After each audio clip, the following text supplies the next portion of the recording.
Hi, welcome back to Reddit Stories. I'm Shane. I'm Shane. I'm Shane. I'm Shane. And today's theme.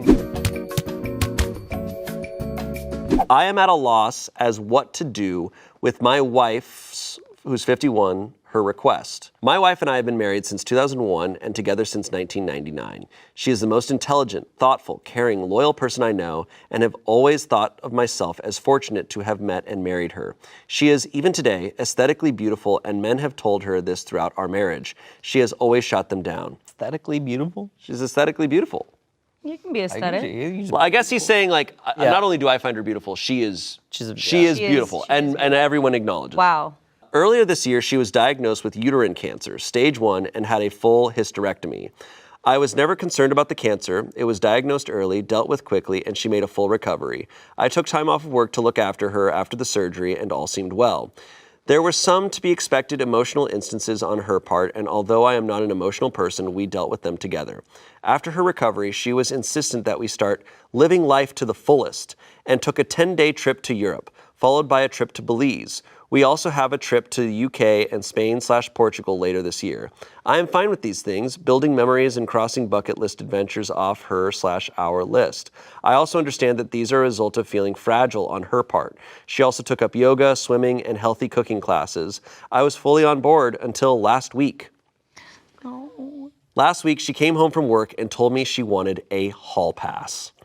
A one-time opportunity for her to have sex with someone else besides me. She said that since her cancer diagnosis, her outlook on life has changed, and she doesn't want to be handcuffed from doing things she wants to do. Sounds like she does want to be handcuffed. She explained that there is this guy at her work that she has always had some attraction to. No, she had a name ready, dude. He is leaving the company and she will never see him again. Dude, she had us in the first half. I did. No, He thought she was going to be like Harrison Ford if that happened. Yeah. He said, get off my penis. He is leaving the company and she will never see him again, so this is the perfect opportunity to sleep with someone else. She said that I could say no, of course, but that she would be mad/disappointed at me for an indeterminate amount of time, and that it would be confirmation of my male toxicity and insecurity. Is that gaslighting?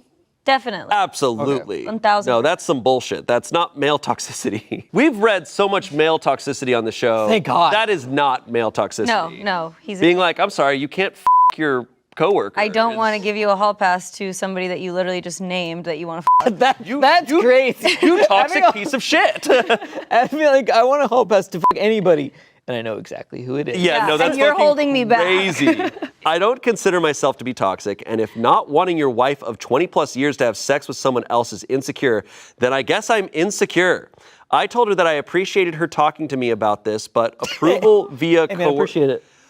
I appreciate that. That's sick, dude. But approval via coercion is not approval. I also said that I do not appreciate her language in describing my, as of yet, unknown reaction to this very large issue that could affect the rest of our marriage/life. It's so true. It's just being like, hey, so can I f this guy at work? Also, if you say no, I think you're a bad person. But how are you going to react? The floor is yours. I will f***ing hate you forever. Go, the floor is yours. Yeah. Is there any more? There's a lot more. Oh, no. Oh, no. Oh, wait, I just want to say I love him being like, yeah, then call me insecure, bro. Yeah, I love that. I like still after all that, he's like, I appreciate your honesty. Yeah. When I got up in the morning, she basically said that she was sorry for putting such a large decision solely on my shoulders and that to help, she was taking the decision away from me. She booked a hotel near where her coworkers are having a party/send-off for this guy, and she would spend the night there with him and hope that I would be here when she got back. That she would answer any questions I have about the night after it happened, but not before. She will not tell me who he is or anything about him because she knows me too well and that I will dwell and obsess over him. And that would make it too real for me, which is pretty accurate. Her POV is that the less I know, the better, which contradicts the offer to tell me anything I want to know after it happened. I think she knows I don't want to know / ask anything, or she simply will not tell me. Part of me thinks at least she has been honest with me, and she has been through a lot since finding out she had cancer, so maybe I should just let it happen. I certainly have no concept of what she went through, so I cannot dismiss how this affected her mental state / outlook on life. Part of me wants to put my foot down and say this is not going to happen and deal with those consequences when they happen.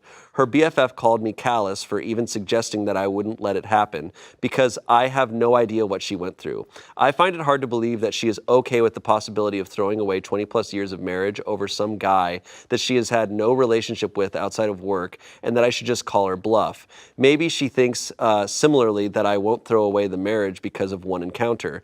I just don't know what to do. I empathize with her, and then an instant later I am angry with her. Part of me wants to know who this guy is. What does he look like? What has he got that is so enthralling for her? Is he just a safe option? Is he married? Does his wife know? Would I be a callous asshole for saying no? What can I do besides walking away?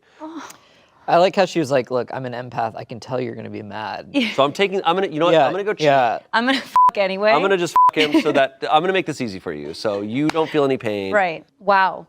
She's a huge piece of shit. Oh, absolutely. And this man is like, he is doing the exact opposite of the toxicity where he's like, I want to say no, but is there any world in which that would not be okay? Like he's fully evaluating that instead of just kind of being like, no, you shouldn't cheat on me. He's instead going that extra level of being like, do I need to be giving this extra thought because of the unique circumstances of this situation?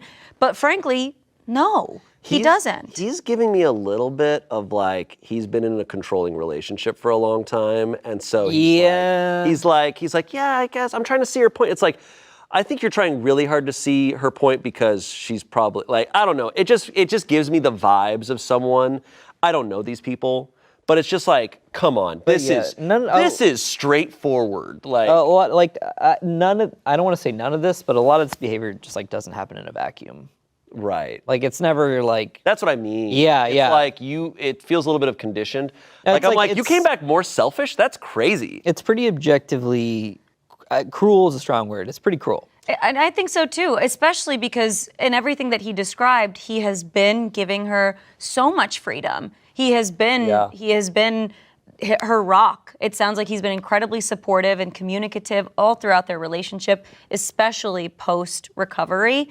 And it seems like she's just taking advantage of that now. She's completely taking him for granted, where she's like, well, now that you're letting me do all of these new things, here's another new thing that you're just gonna be okay with. Yeah. No, she's in her own world now. And maybe she's always been in her own world. Right. Maybe she's always been really selfish, and now she has an opportunity to use something as like a means of getting more of what she wants. Absolutely. Like, I'm not discounting No. how awful all of that probably was. Having Right. cancer, from what I know from people who've had it and stories I've heard, nightmare. But that doesn't mean you get to fucking cheat on your husband. No. Yeah. Like, that doesn't mean shit. Once you're still a person, like, living life. That's Walter you- White behavior, bro. It's true, truly. If you've had just like a change of heart, if you truly do think you have all of these new values and are seeking that from someone else, then that's a different conversation. That's like, maybe I'm not getting enough out of this marriage. But to think that just a one-time piecing away, like having this like little love affair will then resolve that, like it sounds like it's not just gonna be a one-time thing. She's then maybe gonna hop onto something else or someone else. Totally. Oh, absolutely. Just let her live, bro. No, this is not a one-time letting her thing. live, bro. This is not a one-time thing. And also what I already preemptively hate is that if he stands his ground or says like, hey, I want a divorce, she's gonna call him such a bad person. Oh, yeah. For thinking about himself. It's like, wait, come on, like. And that's where the gaslighting comes in, is that it's rewriting his perspective, because then he is like, oh, I'm a bad person for not letting my wife cheat on me, which is not accurate to the situation. No. And the BFF is obviously not helping either. Yeah, whatever the them. So you hate her. So you fucking hate your wife. Yeah. I want to play matchmaker. Like, I want the girl in Philadelphia to contact him. Oh, yeah. But there's no drama there. There's no drama in Philly. Tell him to go to Philly. There's a couple comments. Kind of think this is the way your marriage will be from now on. With her epiphany, she wants to relive her life, and she is going to do it regardless of your feelings. I think she's being rather selfish and probably only threatens this because she thinks you are beaten down and will simply put up with it. Perhaps not the best time for trips and frills. She wants the single life. Let her see what that means. Someone else said, you're not callous or insecure. Changes to the marriage require 2 yeses, and if there's 1 no, either that item doesn't happen or you get divorced. Unfortunately, your wife has decided that she wants to be single and is doing this so you will leave, but she won't take the blame of being the one choosing to end the marriage because she gave you a heads up first. That's why her friends are on her side about it. Now I get why he called her aesthetically beautiful, because there's nothing beautiful about her on the inside. Ooh. All right. Update. It's a big one. What do you think is going to happen? She Jeff from HR. She's definitely going to fuck Jeff from HR. My hope is that he divorces her, but I think she's going to try to make him feel like the worst person ever for like thinking about himself for once. Yeah. I think he freed himself. Let's see if he freed himself. I received a ton of advice that I couldn't possibly respond to. I do appreciate the people who took time to offer advice in the comments or via private message. It has been an exhausting couple of days. I was hoping that my opposition to her plans would give her pause, but unfortunately that did not happen. I said I am a hard no, and I am not sure how I will feel about you if you go ahead with it. I was met once again with, this is for me, it will be one time. What can I say to help you deal with it? You'll get over it. We were meant to be regardless of the situation. Remarks leading up to Saturday. She left Saturday, ostensibly to meet her coworkers, but in reality, fuck the guy. I asked her to text me when she was leaving for the bar, and when she did, I asked her if she was really going to go through with this. After her response, I'm not answering any more questions tonight. I will see you tomorrow. I blocked my wife. Then I did something either stupid or brilliant. I went to the bar where the get-together was happening. Jesus Christ. Oh my God, keep reading. He dressed as the coworker. Hi, Jeff. Well, not the bar, but a transit bench across the street. I waited for a long time. It was running through my mind leading up to this event that I needed to know who this guy was, maybe to compare myself against him, to see what he had that I do not. Dying to know what his fit was. He had like a big trench coat, and he was like, He's aesthetically cute. It was driving me crazy not knowing who he was and what was so special about him that she would ruin a marriage for. After what seemed like eternity, a woman that I recognized from my wife's office left the bar and got in a cab.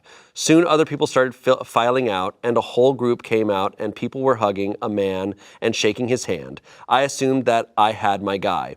I didn't see my wife and had a brief thought that maybe she called it all off. I unblocked her and there were no messages. Everyone said their goodbyes and left. Dude was standing outside for a few minutes and then my wife came out. She looked around, took his hand, and started walking away together. Of all the emotions I went through, trepidation, sadness, anger, it was disgust that really encapsulated the event for me. This guy was short, fat, and bald. All the things I cannot compete with. okay. Okay, dude. All the things I can't compete with. All the things I cannot compete with. Ultimately, I felt like a pervert for watching from a distance. I followed until they got to the hotel and then turned around and went home. Yeah, maybe he meant to say like... I'm not those things? I think he's being like, oh, he's not better than me. Like, Maybe he's really funny. Jeff? I think he was being sarcastic. Yeah. Like all the things I can't compete with. And he's like, he's just being mean to this person. Like, which in this I understand. this situation, I'm like, all right, for that heated fucking moment. He had a heated gamer moment. I don't love it. I don't like it. But he's watching his wife take He's watching his Jeff's wife hand. walk away with a person. Yes. Anyways, It was Danny DeVito. he truly described Danny DeVito. That's who I'm picturing. And honestly, I get Bob it. Hoskins. If she had with that. said her hall pass was Danny DeVito, we'd all be treating this a little different. Right. Unfortunately, yeah. I woke up Sunday morning and put a lock on the master bedroom door. I moved her things to the spare room and left a note asking her to find other accommodations as quickly as possible. I visited another friend who is a lawyer and he gave me some sage advice and a couple of recommendations for divorce attorneys and made introductions. My wife had been calling me numerous times since around 11 or so.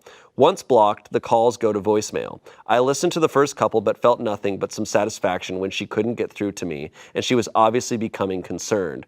I didn't want to go home, but I left in such a hurry that I didn't plan an overnight properly.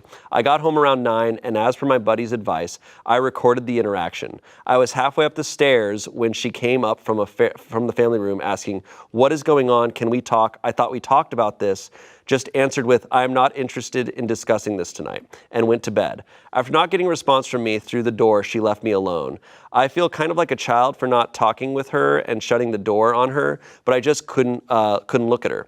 Monday, I got up and ready for work. She was waiting for me and asked if we could discuss getting back to normal. I said, "You have been doing all of the talking for the both of us for the last week. Why don't you continue?" and left for work. I have an appointment with the attorney my friend recommended for this week. So, sounds like he's gonna get divorced. Woo! Good for him. That's where that ends, but... Good for him. Let's go divorce. I'm glad. I can't believe, like, the audacity to be like, can we just get back to normal? It's like, holy shit. What a reality you built for yourself. And she even was like, we talked about this.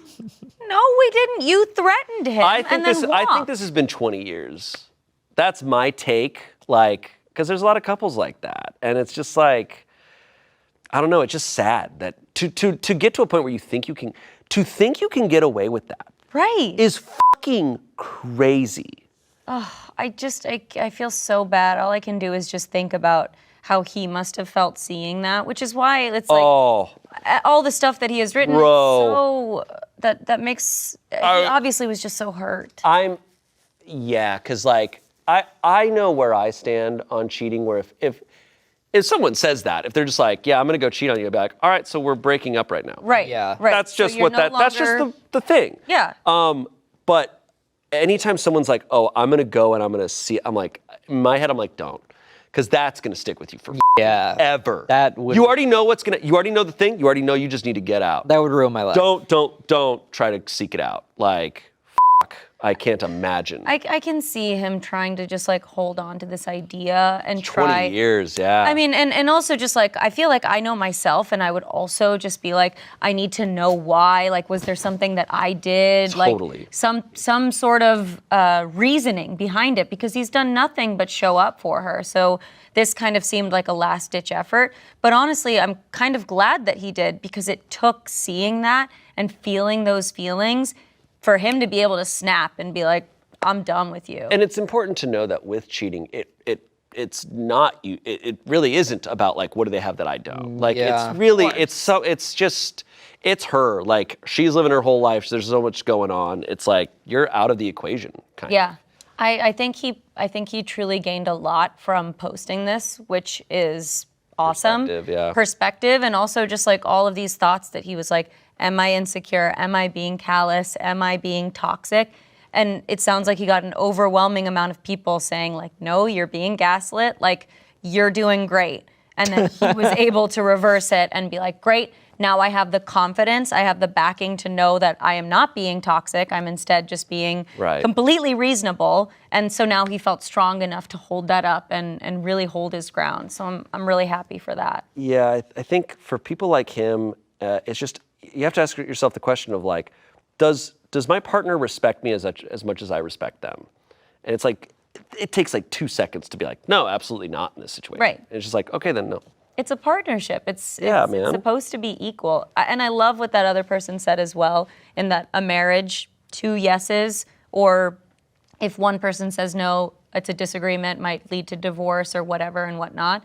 But that's, like, marriage is a commitment. Unless otherwise spoken that it's going to be an open relationship, like, you're straight up committing the rest of your life to each other. I don't understand why a hall pass necessarily needs to come up again after a diagnosis and a recovery. Like, it feels like she's tried to correlate these things, and that was her gaslighting him. I wonder if she said hall pass. It sounds like it. I wonder if like she used that phrase. How long has hall pass been around? Good minute. But not the movie. It was before the movie. It was before the movie. Okay. Next story. Am I the asshole for kicking my boyfriend's girl best friend out of my Halloween party because of her costume? Okay. Right, interesting. I hope there's pics. Hi, everyone. I'll cut to the chase. I, a 19-year-old woman, had a Halloween party over the weekend. I invited my boyfriend, who's 21, and a bunch of our friends over, including his girl best friend. I will call her Agatha. My boyfriend and I had decided to dress up as Peter Pumpkin Eater. If you haven't seen the costume, the guy wears a shirt that says Peter, and the girl dresses as a pumpkin because, well, you know. Oh. Wow, okay. I was pretty excited just because I thought it was funny and a cute costume. Agatha texted me the night before the party and asked what my costume was going to be. I explained the couple's costume my boyfriend and I would be wearing, and she replied that she would probably just come as a sexy cat. Fast forward to the night of the party, everyone is having fun and it's a nice time. Well, it was until Agatha walked in dressed as a pumpkin. She went over and hugged my boyfriend. Whoa! Okay, sorry. I'm sorry. I swear the room went silent. I was pissed. I asked if I could speak with her privately, and we went into my bedroom. I asked why she chose that costume since she knew the details of the joint costume between my boyfriend and I. I'm sorry, they're in pumpkin costumes, by the way. They're both in The very serious conversation amongst pumpkins. I was supposed to be the pumpkin! Okay, Can sorry. I talk to you in the patch? Can I talk to you in the patch? Okay, sorry. From one pumpkin to another. She said she didn't see the big deal and thought it would be a better group costume. I told her I didn't think it was funny and I would prefer that she change. I offered her a witch costume that she could borrow for the night. She turned red and started to yell that I don't get to control what she wears. I told her that she was disrespecting my relationship by insinuating that my boyfriend and her have sex. She kept screaming about how it was funny and I needed to lighten up. I ended up asking her to leave. She stormed out of the house and I returned to the party. The mood had shifted and the night felt ruined. My boyfriend agrees that she crossed the line and is planning on cutting her off completely. Whoa. But a few of our friends are saying that I was being dramatic and I should have let her stay. I guess I'm just wondering, am I the asshole? I thought this was, by the title, Yeah. I thought this was going to go a way different way. Yeah. I thought it was about to be like hey, don't wear something revealing. I don't like that. But that is interesting when you join in on someone's couple's costume without asking. Right. That's weird. And it's only because you had insider knowledge. Yes. Right? And Wasn't then like you you also accidentally- lied and said, I'm going to come as a sexy cat. Yeah. And you come as a Yeah, and it's like, and the fact that that conversation could have gone so many ways, and this friend doubled down and then started screaming and yelling, and I think that the friends who think that OP overreacted don't know how this friend spoke to her. Yeah. I don't think the OP was overreacting. I think the friend was overreacting. Yeah, I think the friends probably also must have not known the full story about how she had told her what she was dressing as and then she came as the same thing. Yeah. Also, like, the fact that the boyfriend was ready to cut this friend out, girl best friend, is a high title from a boyfriend, you know? Intense. Yeah. So clearly, like, there might have been some other stuff going on. Like, I wonder what he felt about the That's situation in true. general. It does feel just very disrespectful to the girlfriend. Like, it just feels like a disrespectful move. Mm-hmm. And the insinuation of that costume, it's a little uncomfortable. It's like as if like you and I did like a corpse bride, and then someone else showed up as a bride as Right. well, and knowing that. it is weird. It's especially given the context of like not telling her, not like if you want to ask, but it's still just strange. I could never comprehend knowing someone's doing a couple's costume and being like, hey, can I join in on your couple's costume? I'd feel a little weird about Especially it. if it's based on a sexual innuendo. Yes, exactly. Like, No, Yeah. it'd be different if like, I don't know, there's a lot of situations, if people were coming as like, oh, we're gonna be Teletubbies, and I'd be like, oh, can I join in and be another Teletubby? Yeah. That's different. Yeah. This is like Yeah. very specific to like, oh, a sexual, Literally. like romantic relationship type of joke. Yeah. The comments here, not the asshole. If he doesn't cut her off, you need to reevaluate your relationship. She obviously wants in his pants. Either he puts up with that, nope, or kicks her to the curb. Same goes for the friends calling you dramatic. How would they like it if it happened to them? OP said, he is planning on cutting her off completely. I was just a little hesitant, honestly, because this is the first time she's ever done something like this, and she has never shown interest before. But I'm leaving it up to him, and that will show how much he values our relationship.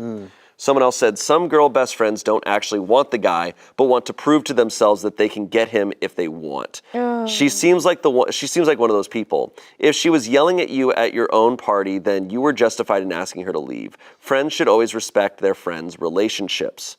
Lastly, someone said, nope, not the asshole. She did this on purpose and was testing to see what she could get away with. She found out that she couldn't get away with anything. It's also their party. Yeah. It's like, that's a lot.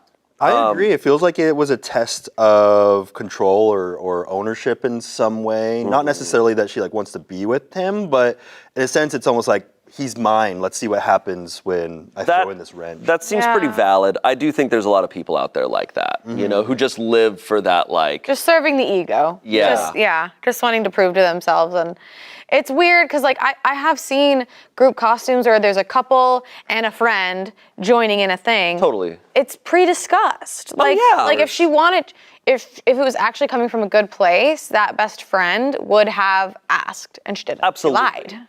No, there's a million scenarios where that's totally fine. But this is not one of them. Yeah, and it's not like, oh, I had an extra pumpkin costume laying around. Exactly. Right? It's like, I'm Very going to buy one. deliberate. Yeah. And going Very up and hugging the boyfriend and just like, it's just, like, I don't like the picture that's in my mind of all that. Yeah, I imagine the slow motion turn looking directly at the girlfriend. She in the twirls eyes. her vine and she's looking at OP. All right, update. Oh, I wasn't expecting it. I wasn't either. Let's go. Well, I have an update. I meant to post one a few months ago, but I really needed time to process the events that occurred after this whole ordeal. What a mature thing to say. But also, Yeah. let's go. I'm glad I waited, though, because you all need to hear this one. Oh, Many people pointed out that my boyfriend must be sleeping with Agatha since she went absolutely bonkers for seemingly no reason. I thought since he immediately took my side and blocked her on everything that you were wrong. In hindsight, it is also a little in ways, it's suspicious that it's just like, yep, yeah, she's gone. Yeah, don't worry about it. There was like, more, yeah. Can't sweep that pumpkin under the rug. Oh God. Well, it was me who was wrong. oh no. It turns out that Agatha and my boyfriend have been sleeping together for months. No. And they were just really good at hiding it. Ew. Until she decided that she didn't want to be his mistress anymore.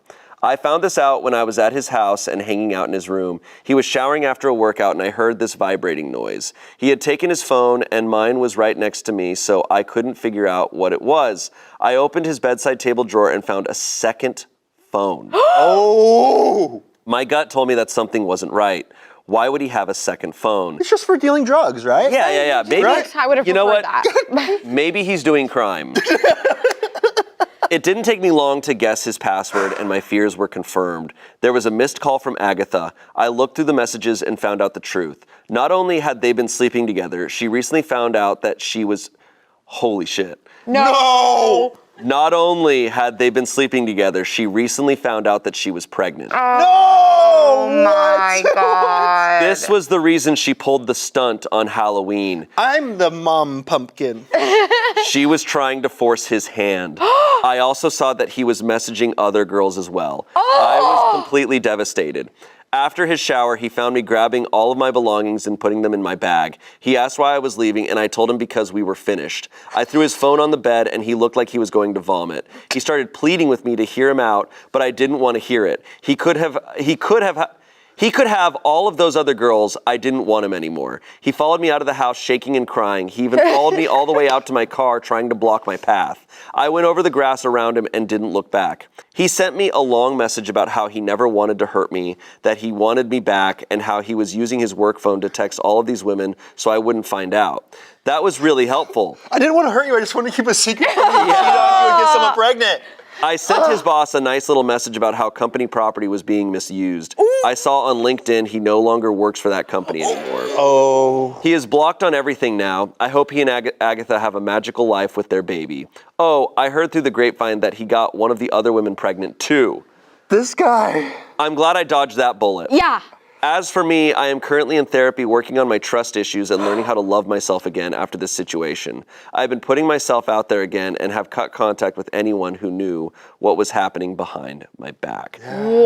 Wow. That really shifts so much of this. Like, Yeah. this guy is awful. Like, Yeah, I mean, no, and it's just like all of that is toxic. Like, yeah. forcing his hand, him cheating in the first place, and her being called the girl best friend. It's like, that is so, like, so messed up and, like, it's evil. really messed up. And I wonder if Agatha even knows about the other women. Yeah, no. Yeah. I love that he was literally crying, shaking, throwing up as she was walking out of the house. Like, I'm hurting so much right now, baby. God. I'll never understand I just can't comprehend it, and I can't comprehend once you've been caught to be like, no, like we can make this work. can explain. Explain what, man?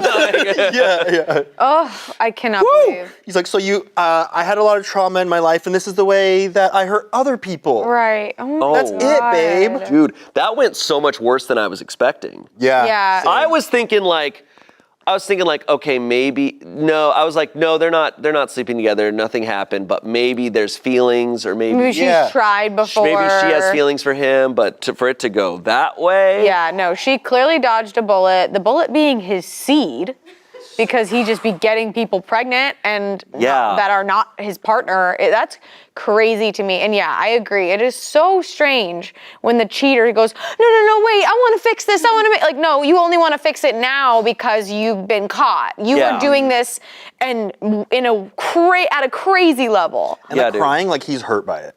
Yeah, like, oh, I'm sorry. I'm so sorry. Actually, if you think about it, I'm the victim here in a way. Wow. That's crazy. We have not been given much gray area to work with. No, this is pretty these cut are and some dry. villains. Some villains.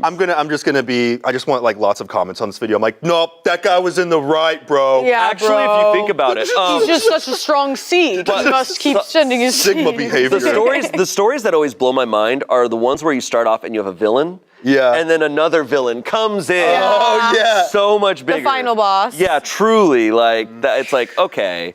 Damn. That's so sad. And like, I wonder if the friends who were defending the girl best friend knew what was going on. Probably not. Maybe though, because Or she maybe- said I cut out everyone who knew, implying that there were more people around her that Messed she up. cut out. That Messed. So it's hard to know. That sucks, dude. I'm like almost crying because that was such a It's devastating. disgusting situation. Yeah, it's like freaking nightmare. Oof. Yeah, I mean, it's horrible that she showed up in the pumpkin costume, but it needed to happen It was a for blessing. all this to unfold, right? Yes. Yeah. I wonder if she'll look back and be like, all right, because I wonder how long it would have gone otherwise. Yeah. Imagine if she just let it happen. Imagine she's like, okay, yeah, you can wear the costume and stay here. Like, what would have been the next situation, you know? Right. Well, she would have, the pregnancy. She would have Yeah. started showing. At a right? certain Yeah. point, it'd be like, all right, so what's going on Oh here? my God. Yeah. No, that was going to happen soon, I think, regardless. I wonder where people like that end up. Like, I want to update 10 years from now. Yeah, of like the pumpkin girl and Yep. of boyfriend. Tune into Reddit story number 7,000 in the year 2034. Love Get it. that update. We'll find out. Yeah, he has a strong seed. She has strong pumpkin seeds. Mm-hmm. Maybe they're meant to be anyway. Gross.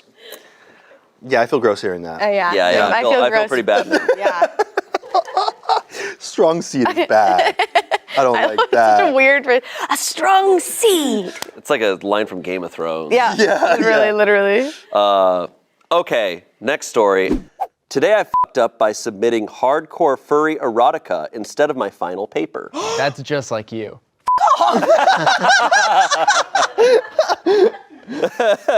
Wait, what? So I'm currently a fourth-year computer science student at a pretty respected university and was looking to graduate this semester. One of the classes I was taking was a class in modern advancements and trends in the field of technology. While the class didn't require too much heavy lifting, it was a higher level one and required a good amount of work. For our final, our professor had assigned us a 20-page research paper into a current or possible future technology of our choice within the field. I did my paper on helium-3 power generation. I worked my ass off on this paper and in the end was super proud of it. The papers were due last night at midnight and I held off on submitting my final draft till the end to get it as clean as possible. This is where I fucked up big time. Let me tell you a little about myself. I don't work a normal job. I tried it in my first year of school and I really didn't like it. I've worked internships when they came up, but outside of that, I really didn't work. This and being a student really doesn't mix well though, so I had to make money somehow. For the past 3 years, I've gotten by on writing hardcore erotica on commission, specifically for furries. I would write anything, any fetish, any premise, anything. In some parts of that community, I became really popular. At one point, I was making almost $2,500 on Patreon, along with the amounts I charged to my customers. Am I proud of this? No. I have written some really disgusting stuff, but I paid the bills and the money was too good to pass up. Hell yeah. I told myself the minute I got a real job, I was cutting and running from this work. Well, this brings us to last night. I had not gotten any sleep for the past few nights. I had multiple projects due that in the span of a few days. I was running on nothing but coffee and Rockstar. I was nothing more than a walking corpse and wanted to do nothing but sleep. I ended up doing my last read over my final paper and submitted it before sleeping. However, instead of submitting my final paper, I somehow submitted one of the commissions I was working on. This commission is not light either. It is almost 10 pages long and contains a variety of things including vor and scat. So I went to bed. Submissions for the final locked, and my academic career was sentenced to death then and there. When I woke up this morning, I checked my grades for my other classes before noticing an email from my professor. All it said was, come to his office after class today. I want to fucking die right now. I don't know how I'm going to explain why instead of my final, I submitted a hardcore erotic story with a wolf man jacking off in a dragon's stomach. But yeah, I fucked up big time. Oh no, that is so... Like a half wolf, half man jacking off? It's something. It's a wolf man. Get lost in the weeds here, but He's got to have thumbs. Yeah. No, it's a whole furry thing. this is crazy. Oh, God. Update? First, let's read some comments here. How does one go into writing $2,500 worth of erotica on Patreon? Asking for a friend. Someone else said, tell him the truth. All of what you explained. Be sure to bring the real document you meant to submit and ask him, as an adult, not as a simpering kid, if he would accept that you f***ed up and take your actual submission for the class. It can't hurt, and in fact may be refreshing for him to see a student take responsibility for their own mistake. OP said, yeah, thanks for the advice, man. I won't lie. I'm a mess, so this is actually really nice to hear some good advice. Yeah, I mean, the reality is he has the full actual final. And he could just, I'd be full on real. I'd be like, dude, I'm making the bucks on this. I'd be like, welcome to the hustle. What if the teacher's like, I asked for that on Patreon. Why did you send it through this? Wild. What if the teacher's a furry? What if the teacher's just like a 75-year-old man and he just fucking dies reading it? It's so shocking. He has a heart attack. Something crazy happened to my roommate a long time ago. She ordered a bunch of sex toys, and we lived above an older man. Okay. And she ordered a bunch of stuff, and he got the package. That's awesome. And opened it, and he was very old, and she rocked his world. Like he sent us an email, and he was like, "Dear tenants, I am so sorry I invaded your privacy." And he felt so bad. And he was like, I don't know what this stuff is. It is not my business or my responsibility. And we printed out the email. It was really funny. That's so sad. But I feel like I don't know why I assume all professors are old. That's a bad stereotype. But I feel like this person's probably, this is wild. I think it's fair to assume that a professor would be older. I feel like a lot of them are, but let's see, because there is an update. Let's go. Yeah. Well, I just left his office and I still want to die. Not as much though. I took some advice from here and printed my paper out and had it with me. Nice. I won't lie, when I sat down with him, I was already almost in tears from the stress and embarrassment. I guess he picked up on that because he tried to be as nice as possible and told me to calm down and just explain what happened. I ran down pretty much everything I said here. While he didn't agree with the avenue I was taking to make money, he understood why I was doing it. He had checked the submissions last night after the deadline, and my submission's name stuck out immediately. It was along the lines of customer commission second draft doc. I've taken a class from him before and was an A student, so he guessed I had submitted the wrong file by accident. He told me he read the first page and realized it probably wasn't meant for him to read. I gave him the copy I brought and he accepted it. He told me to email him with the file and he would replace the one I had submitted and that he would pretend this never happened. He seemed to at least have a good sense of humor as he told me what I had originally submitted was well written, at least, from what he had read. Like I said, I still want to fucking die right now. At least he understood that I'm just an idiot and not malicious. Thanks, I guess, for the advice and helping me through the nervous breakdown. Okay, it worked out. Yeah, I mean, it's fine.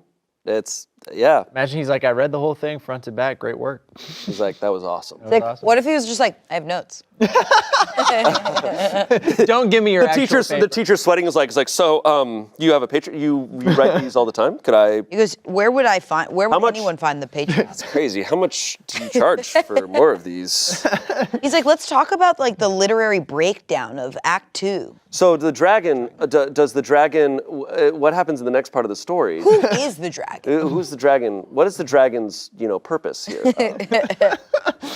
That's awesome. Oh, that worked out. It's nice to read something that works out. Yeah. Yeah, and I guess like the teacher just said like, oh, I don't fully agree with it, but whatever, like you're doing your thing. Like, I feel like with how expensive school is, if I was a teacher, I'd be like, I get it. Just Like you're making money off of it? whatever. It's awesome. Yeah. You're creating art?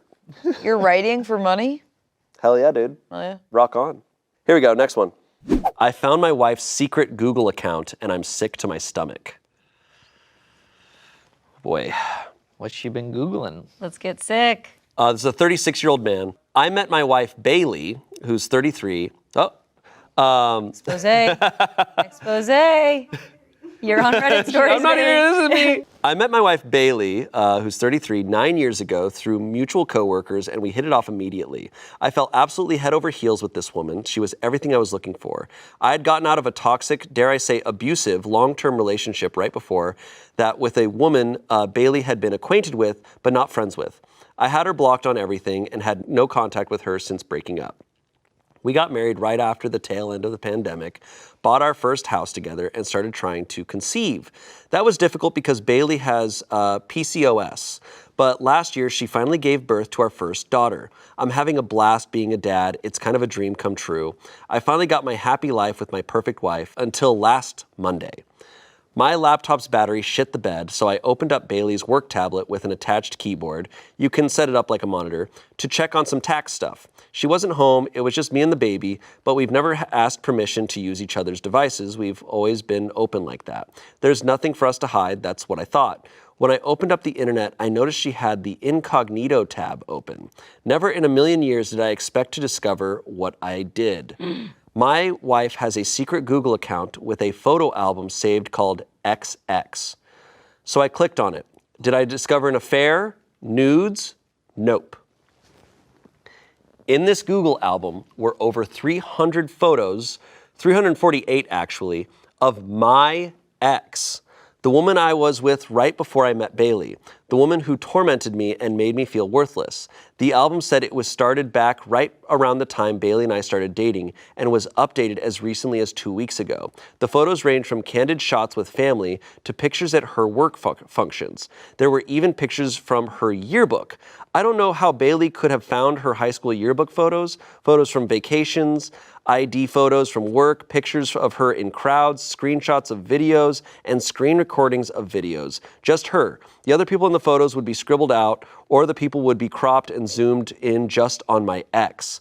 There were other disturbing things I found too. There was another album with just zoomed up pictures of my ex's hair. Come to think of it, Bailey had recently started wearing her hair different, and my ex had a very identifiable hair type. There was another album with screenshots of comments on social media. Of course, I can't find them because I have her blocked, like Facebook groups she's in and public posts, and my ex is very low-key on social media. I can't imagine the lengths Bailey went to find them. My ex literally lives in another country now. There were also different links to the exact outfits she was wearing, like very specific blouses and trousers you'd have to really go looking for to find, a specific water bottle I remembered her purchasing, and identical hiking boots and sandals. So basically, my partner of almost a decade has been single white femaling my ex-girlfriend, has secretly stalked her to the point of buying her exact clothes and changing her hair, and now I'm starting to realize Bailey's new interests over the years were just my ex's. Bailey has turned herself into my ex. Everything feels like a lie. Our love feels like a lie. The things we share feel like a lie. I threw up and had a panic attack. I looked at our daughter and felt betrayed. I haven't confronted her yet. I don't know if I want to. I want to run away with our daughter. I want to print out all of her pictures, leave them on the table, and disappear. I don't know what to do. I just want to throw up. Ooh. That's up there as far as one of the craziest stories we've ever read. Look, that photo album could be anything. That could be anything, man. That could be anything. That is haunting. That's some Gone Girl shit. I actually, I'm trying to think of myself in this situation, and I think I'd rather have found out she was cheating. Oh, definitely. Because that's simpler. That's simpler. It's like, okay, you're a normal bad person. Right. This is like, what the fuck? Scary town. This is it's frankly frightening. This is terrifying. No, it's actually, oh my God. Well, it's, it is stalking. It's full on stalking. it's literally unlawful. She is committing crimes. Everything that she has done. But just the psychological aspect of like, for 10 years. No. And who knows what else, too. This is the only thing that he's found. She probably has a storage unit. Ooh. Everybody's got a storage unit. That's creepy. I don't. I don't. I don't have one. That. I don't do that. But if you have a storage unit, it's creepy. Oh, man. Whoa. I guess he has to confront her. You have to. I think you deserve answers, and like for like the sake of your daughter. That's what sucks. They have a kid. They have a kid. If there was no kid, I'd be instantly out. Yeah. I'd be like, holy shit. It's also, wild. I feel like, again, it's a matter of safety because the confrontation, like, I wouldn't know what would happen. I wouldn't be holding my daughter for that one. No, definitely. And I feel like I would also, if anything, like maybe do it at a public place, like maybe like leave all that aside or just be like, hey, I'm going away for a little bit. Give yourself some space, some time. Like, I think strategically you'd have to cook up a plan. Can you just imagine, like, being with someone for 10 years and then suddenly in an instant they're a stranger? That's crazy. Why do you think she's doing this? Obviously, it's so unbelievably unhealthy. I don't know if there's no legitimate reason. I think it's like legit. I think it's just she's very unwell and insecure, and maybe was. I don't know, but it's a deep unwellness that's like undiagnosable by me for sure. For sure. No, it's beyond pay grade of diagnosis. It's like, yeah, I don't think there's like a legitimate or logical place that this comes from, obviously. I think this is like, this is something that truly like a professional needs to assess. Much to unpack. Yeah. I can see it in a world where it might have been reinforced for her. Like maybe it was something that she had started to do. And then as he speaks about this relationship being healthy and going in a great direction, she might have just been assigning it to that. She might have been like, oh, well, we're doing really well and I'm wearing all the ex's clothes and I'm doing all these things. I need to keep doing them. And it's kind of been headed in that direction. Now they have a kid. Again, the relationship is going so well. So she's continued to do this pattern that she almost might think is the reason why her marriage is going super well. She's also keeping it a secret. So she knows it's wrong. She knows it's like, wouldn't be approved by him. She's probably like ashamed, but like also probably like scared that maybe if she doesn't continue to do it, then he like won't love her for who she is. Like I think it's like a deep, sad unwellness. Yeah. But I think it's I don't know if it's necessarily something that can be repaired between the two of them just because of how long it's been, and it's become a lot more than just like a dependency, but it seems like very much a need. If she has committed now her life it's an obsession. Yeah. A professional needs to be involved in this situation for sure. We don't have an update, but we do have comments, and the OP replied to several of them. Okay. Someone said, holy cow, that is definitely alarming. Holy cow. Holy cow. The understatement. Gee golly, mister. It's understatement of the century. Holy cow is what I'd say for really crazy. Gee willikers, bro. The best thing to do is address it now to see what'll change if she no longer has someone to replicate. The toxic side of me would slowly start mentioning things like, you really do remind me of someone, and nonchalantly bite into an apple and walk away. This is, what the f***? That's bad advice. That's horrible advice. Terrible advice. They put their fedora on. A Redditor, I was going to say like, oh, this reminds me of someone else. No, this does remind me of someone. Are they f***ing in Death Come on, Note? OP, I feel like what's worse is that she's subtly made these changes over time under my nose. So my ex has a specific career, and Bailey didn't express interest in switching careers to the exact same thing until after I had mentioned what my ex did. Didn't notice at the time, but I remember telling her, X went to school for that. The hair was more recent, the outfits and objects slowly over time. The interests, I'm not sure how much she's stolen personality-wise from my ex and what she actually likes. It's all incredibly exhausting and confusing. Someone else said, why do you think you didn't notice her morphing into your ex? How similar is she now? Is it just physical or behavioral, interests, job, etc.? OP said, that's a good question, and I'm trying to figure that out myself. It wasn't all at once, and it was little things. Honestly, now that I'm starting to nitpick our entire relationship now, about a year ago she changed religions to my ex's. Again, I didn't think much of it, but she definitely knew this was my ex's religion. You know, I'm kind of scared for the ex as well. Yeah. Oh, for sure. Like, I kind of am just like something definitely to consider if he just decides to flee with the daughter is like, should he warn the ex? I mean, he clearly said that she didn't treat him well. I think he used the word worthless. I think the ex even lives like in a abusive. different, I think he said the ex even lives in a different country. Right. Now. But it would be so difficult to consider that factor as well of like, do I tell this person who has made me feel like shit for all the time that I've been with her? Sure. But also this could be a dangerous I think that's fair. I think that's very fair. I'm also a little, like, look, you're not going to run under the assumption of like, oh, my partner's obsessed with my ex and they're becoming them. But like, these are big changes that he's talking about. She switched careers, she switched religions. All these things that match his exes, you would... Switching religions is crazy. I'm a little like... Okay. I would have maybe opened with that one. Yeah, like... And the haircut. It's a lot of stuff, but it's not his fault. You wouldn't expect this. I wonder what the hairstyle was. That's what I'm thinking. The hair is a big one. Someone said, the biggest question that comes to mind now is she treating you like your ex did? Like, how far is she going to take this in becoming your ex? Is it just the clothes, looks, job, or is she taking it even further? To be honest, the level of stalking she is showing is just terrifying and divorce/separation worthy. OP said, my wife is a beautiful individual inside and out. She's never abused me, belittled me, or even called me an asshole as a joke. My ex did the opposite. I don't know if I want a divorce. I just want answers. I want to know who I had a child with. This reminds me, the thing is, I've read a lot of stories like this where it's the flip side, where a guy is dating a girl and her ex was awful to her. And I think what a lot of guys think is like, your ex was awful to you and you're still with him.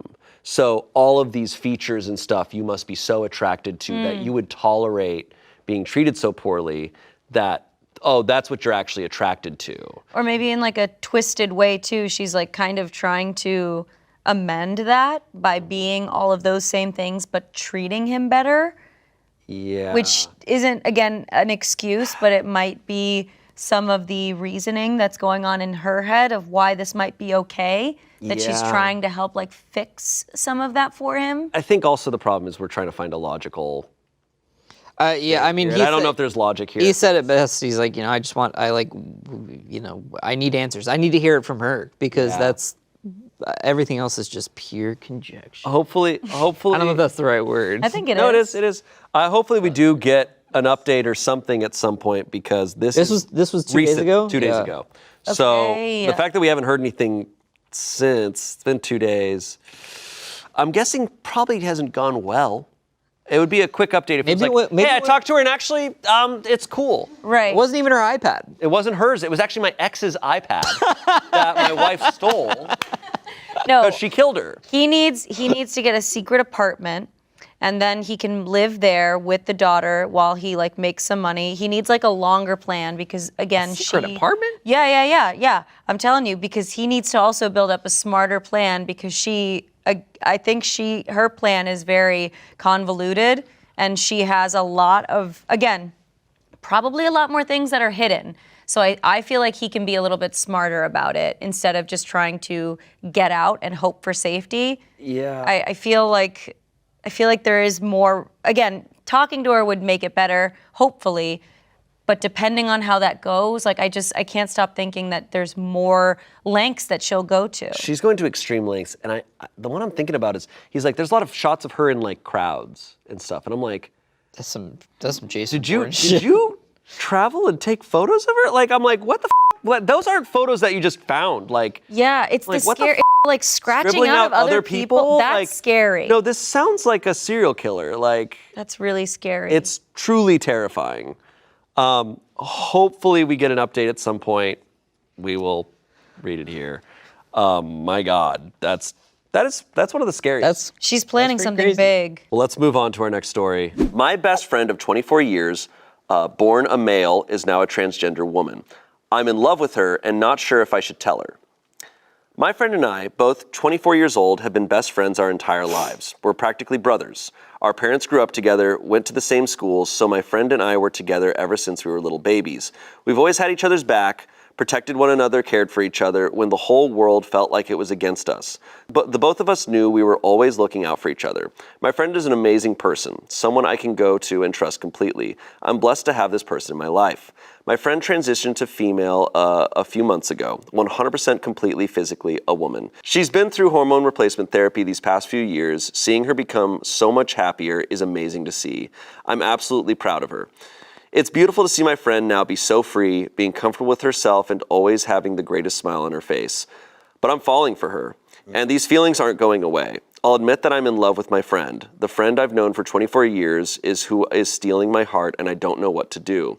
I don't want to lose my friend, but my feelings of friendship for her are turning to romantic/sexual feelings and attraction.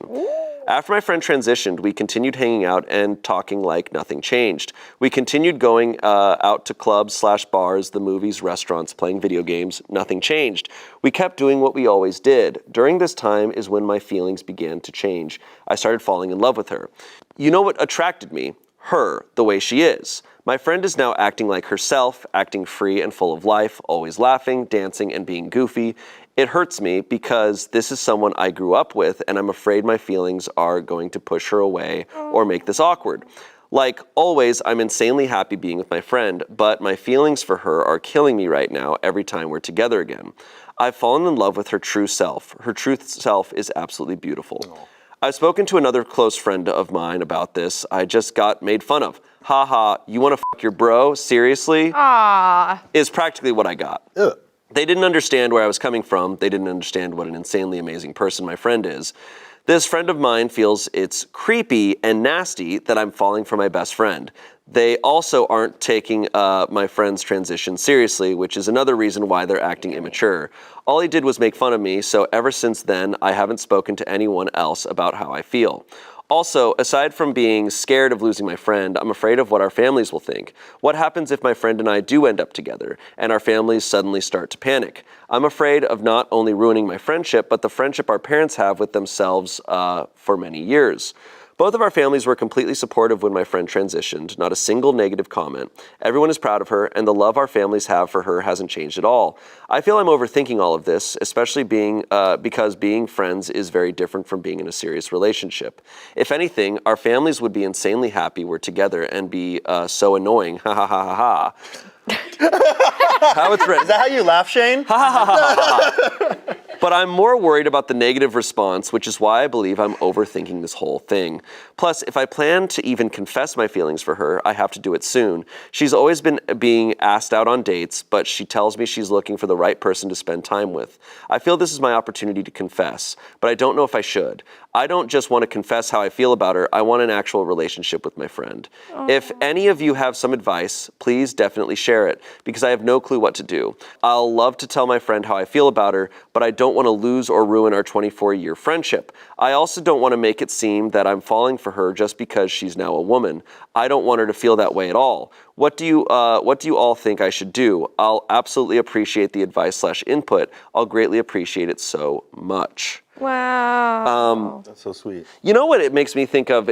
I give the advice a lot on this show when people are like really young, like 20 to 23, and they're in a relationship and they don't really like it or whatever. I'm always like, just leave, because I feel like people don't know who they are until like it's different for everyone. But like I feel like your 20s, you're like figuring out who you are or letting your true self come out. And I think that's for obvious reasons here. Like that's what's happening is like.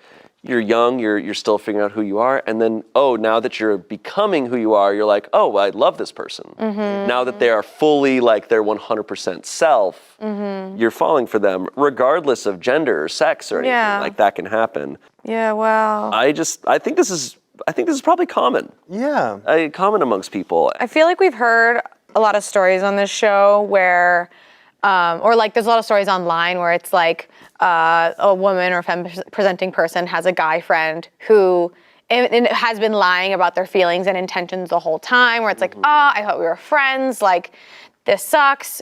But that's also why I feel like as these feelings have grown, I think it is good to be honest, because if he doesn't tell her, then he's being dishonest. And like, obviously feelings can come and go, but like he's known this person his whole life, and like he sees her and he really truly feels like he loves her. Like I think it would be really great to say something, because obviously the fact that their families were supportive of his friend for transitioning, they just want that person to be happy. And like, I don't like, you know, it's common for you to be like, oh, well, what's everyone else gonna think? They're gonna be worried if we break up. But it's like, you can't let those external things affect it, especially since his friends were clearly being transphobic and just all around toxic about it and being weird about it. It's like, yeah, well, their feelings don't matter anyway. Yeah. And I think it's a valid fear to think, oh, now they might think that now that I perceive them as a woman, like that's the only reason. Right. But I've seen many people who transition, that was one step in becoming their truer selves, not just externally or with their gender, but it's how they realize who they really are and they start expressing themselves. Like it was even mentioned, like they're always laughing and dancing now. For some reason, that really stood out to me. It's like they're comfortable in their body and expressing themselves even through dancing. And I feel like that can be just such an attractive trait to see someone coming into themselves as their true identity. Yeah, yeah, which is why I said earlier, like, you become a new person as you get older, as you figure out who you are, and it's in many ways like, and it sounds like he's saying like, I'm in love with who she's become. Yeah, like, who's this.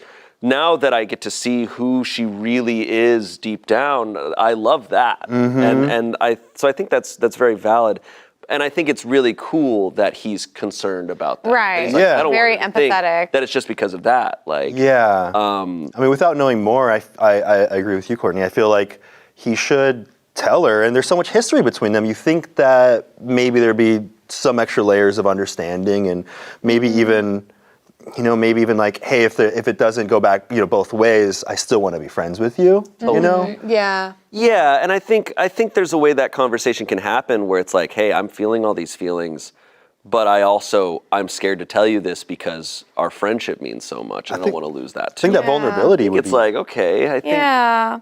I also think, like, I can't help but read into the little things that he's saying that she's saying, where she's getting asked out on dates and she's like, I'm waiting for the right person. And like, being in her position, she might be assuming like, oh, he wouldn't want to date me because he just views me as the person that he grew up with. Yeah. So maybe she doesn't assume that. And so like, maybe things might be a little more positive in the end. Yeah. There's a strong chance that she's thinking the same thing. I hope so. I'm such a hopeless romantic and stuff. I definitely hope so. Update. Let's go. Screw it. I'm going for it. Yes. I'm going to ask out my friend. It's Saturday, 1 p.m. right now. I'm going to see if she wants to go on a date tonight. Oh wait, just ask out, not even talk about feelings, just ask out. Okay. I actually kind of respect that, because it's a little smaller than saying like, I'm in love with you. That's like, true. That's like, really let's go on a date. True. First off, wow, thank you for giving me the motivation. Reading your comments has made me realize I shouldn't waste time. I need to go for it or I'm going to regret it. My plan is to take her out on a fun date and I'll confess my feelings during the date. I might even show her this post, as I literally poured all my feelings into this post. Oh. She's like, you're a Redditor? I liked you until then. She actually lives a few houses down the street. We live in the same neighborhood/street. Wow. That's why we're pretty much always together 24/7 every week. I'm going to message her to see if she's home so I can stop by. And while I'm there, I'm going to ask her out. Wish me luck. Oh, I like how the post is right before walking out the door. I know, that's I'm really walking over there right now.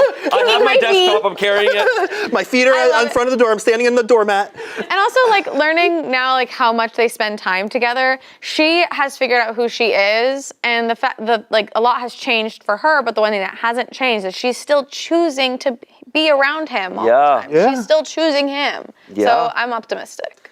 Update number 2. Let's go. I got a date tonight.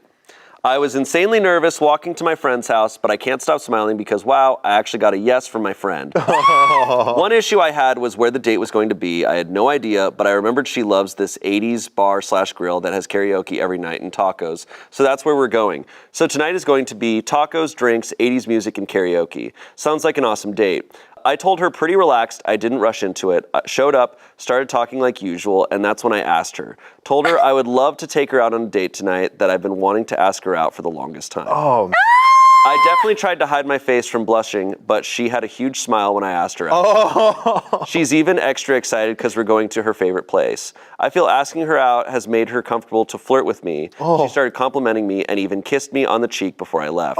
She definitely felt more intimate, if that makes sense. She even said she's going to get extra pretty for the date tonight. I'll admit, I'm really looking forward to that, although it's impossible for her to get extra pretty, seeing as she's already gotten pretty. Can't help but compliment her in the Reddit post. Yeah, I know. Yeah, she's pretty freaking pretty. I'm still shaking, honestly. LOL. The shakes are more shakes of excitement. I'm gonna pick her up in 2 to 3 hours, so I'll definitely be getting ready soon. Haven't gone on a date in quite some time, so I'm really looking forward to tonight, especially with the date being the girl I really love. I'm still nervous, but I'll pass eventually. Wow. It'll pass eventually. Wow. That's where it ends. I literally have never wanted to piss on the floor out of joy. I'm so excited for them. Why am I emotional? I'm like, oh, It's very sweet. our babies. Yes. Well, it's straight up like a movie. Like that's Yeah. like a movie story. And the poster, the OP is so in tune with their emotions. And I feel like that's really refreshing because a lot of times it's really like, here are the facts. But here they're like, I got butterflies in my tummy. And it's like so cute. Yeah. Yeah. So great. That's awesome. There's a couple comments. She was literally waiting for him to ask her. LOL, 100%. Someone said, absolutely, just afraid to be herself, but now she can. Amazing for all involved. Yeah, you called it. It does seem like she was also like, yeah, so I'm just waiting for the right guy. Oh, I love that she's excited. Reading this, I was so worried that the growing up like siblings part, irrespective of anyone's gender, would make the friend feel weird in a totally valid way. If for both people, it's really more like we've always known each other, so we have a strong foundation. That's lovely. Good luck to these cuties. And lastly, someone said, if this isn't the most textbook case of loving somebody for who they are, then I don't know what the f*** is. Makes me very happy to read, and I hope it ends up being a lifetime of happiness in the making. Oh. That's really great. That was That's amazing. A really great story. Fantastic. Yeah, love that.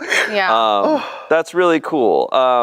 It's so funny. Like, love can be so scary, but for them, it's like, it's so funny. They were friends. They literally grew up together. They know each other so well, but like when feelings like that come into play, it almost like changes everything. You're just like, I don't know. I'm too scared. I don't know. But it's like, you just gotta trust sometimes. Yeah, and I mean, at the end of the day, romantic relationship still is like, it's not like friendship leaves it. You know, like all that friendship has to be there. So they do have a great foundation for it. So it's lovely. Epic. Very, very cool. Epic friendship sleigh. Yeah, kind of a sleigh. Well, that was great. Next story. Let's get into some shitty people again. Okay. Today I f***ed up by jumping into a lake in my bra/panties to save a man that turned out to be an elite military scuba diver in training. That's awesome. Sounds like the beginning of a 90s movie. I was gonna say it's like the beginning of a rom-com. Yeah. I'm couch surfing with my sister and her boyfriend. I work for him at the lakeside bar trying to pay for college. My state is open, and while I'm not thrilled, I need both the job and my scored sofa accommodations to make it work. This is from 2020, so. To give them their space and myself a break from doom scrolling, I'd take a run by the lake in the mornings. This lake is bomb ass and draws scuba divers to the flooded town at the bottom. Today, I was in my own head running when a dark mass floated to the surface 40 feet away. I was on the craggy side of the lake and this dude looked dead. D-E-A-D, dead. facing away from me. His head was tipped back, eyes closed, bobbing like a fishing lure. No one else was around, so I thought he was quantum crazy out here scuba diving alone at the crack ass of dawn, giving himself the bends or some nonsense. Like a jackass, I didn't yell at him to check in. Instead, I towed off my shoes and stripped to my skivvies to save the imbecile. The movie trailer in my head had me taking 3 glorious steps and launching into the deep blue water, Black Widow style. Instead, my tender feet hit the sharp rocks and I contorted under the pain like a slinky as I uncoordinatedly pitched myself into the water, doing a side flop. I was also wearing my contacts, so I swam hard in his direction with my eyes closed. When I opened them, he was dead-ass staring at me like I'd lost my ever-loving mind. So I blurted, "Are you okay?" He removed the regulator and incredulously said, "Yes." My brain blue-screened while I tread water. The lake felt infinitely deep. Before I could terrify myself by hearing the Jaws theme song, I turned to nope the hell out of there, yelling over my shoulder, "I thought you needed saving!" to explain my idiocy. As I pivoted, another dude cleared his throat from 30 feet away on the other side. I never heard a sound from him, so I freaked out, failing and belting an ear-wounding scream at him. Both asshats laughed as a few more heads surfaced around us. I was surrounded by divers, all wildly entertained by my ridiculous high-octane fuck-up. After pointing to me and the beach, the merman thought that was my original target, cautiously swam toward me after I nodded and escorted me to the shore. The beach was much further than I had anticipated, so I was trying to low-key breathe, hiding my need to suck all of the O2 from the air.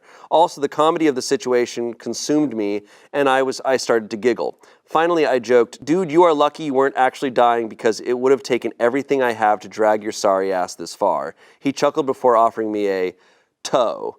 Hell no, not gonna happen. Even if I had to dog paddle, I wouldn't openly accept that defeat.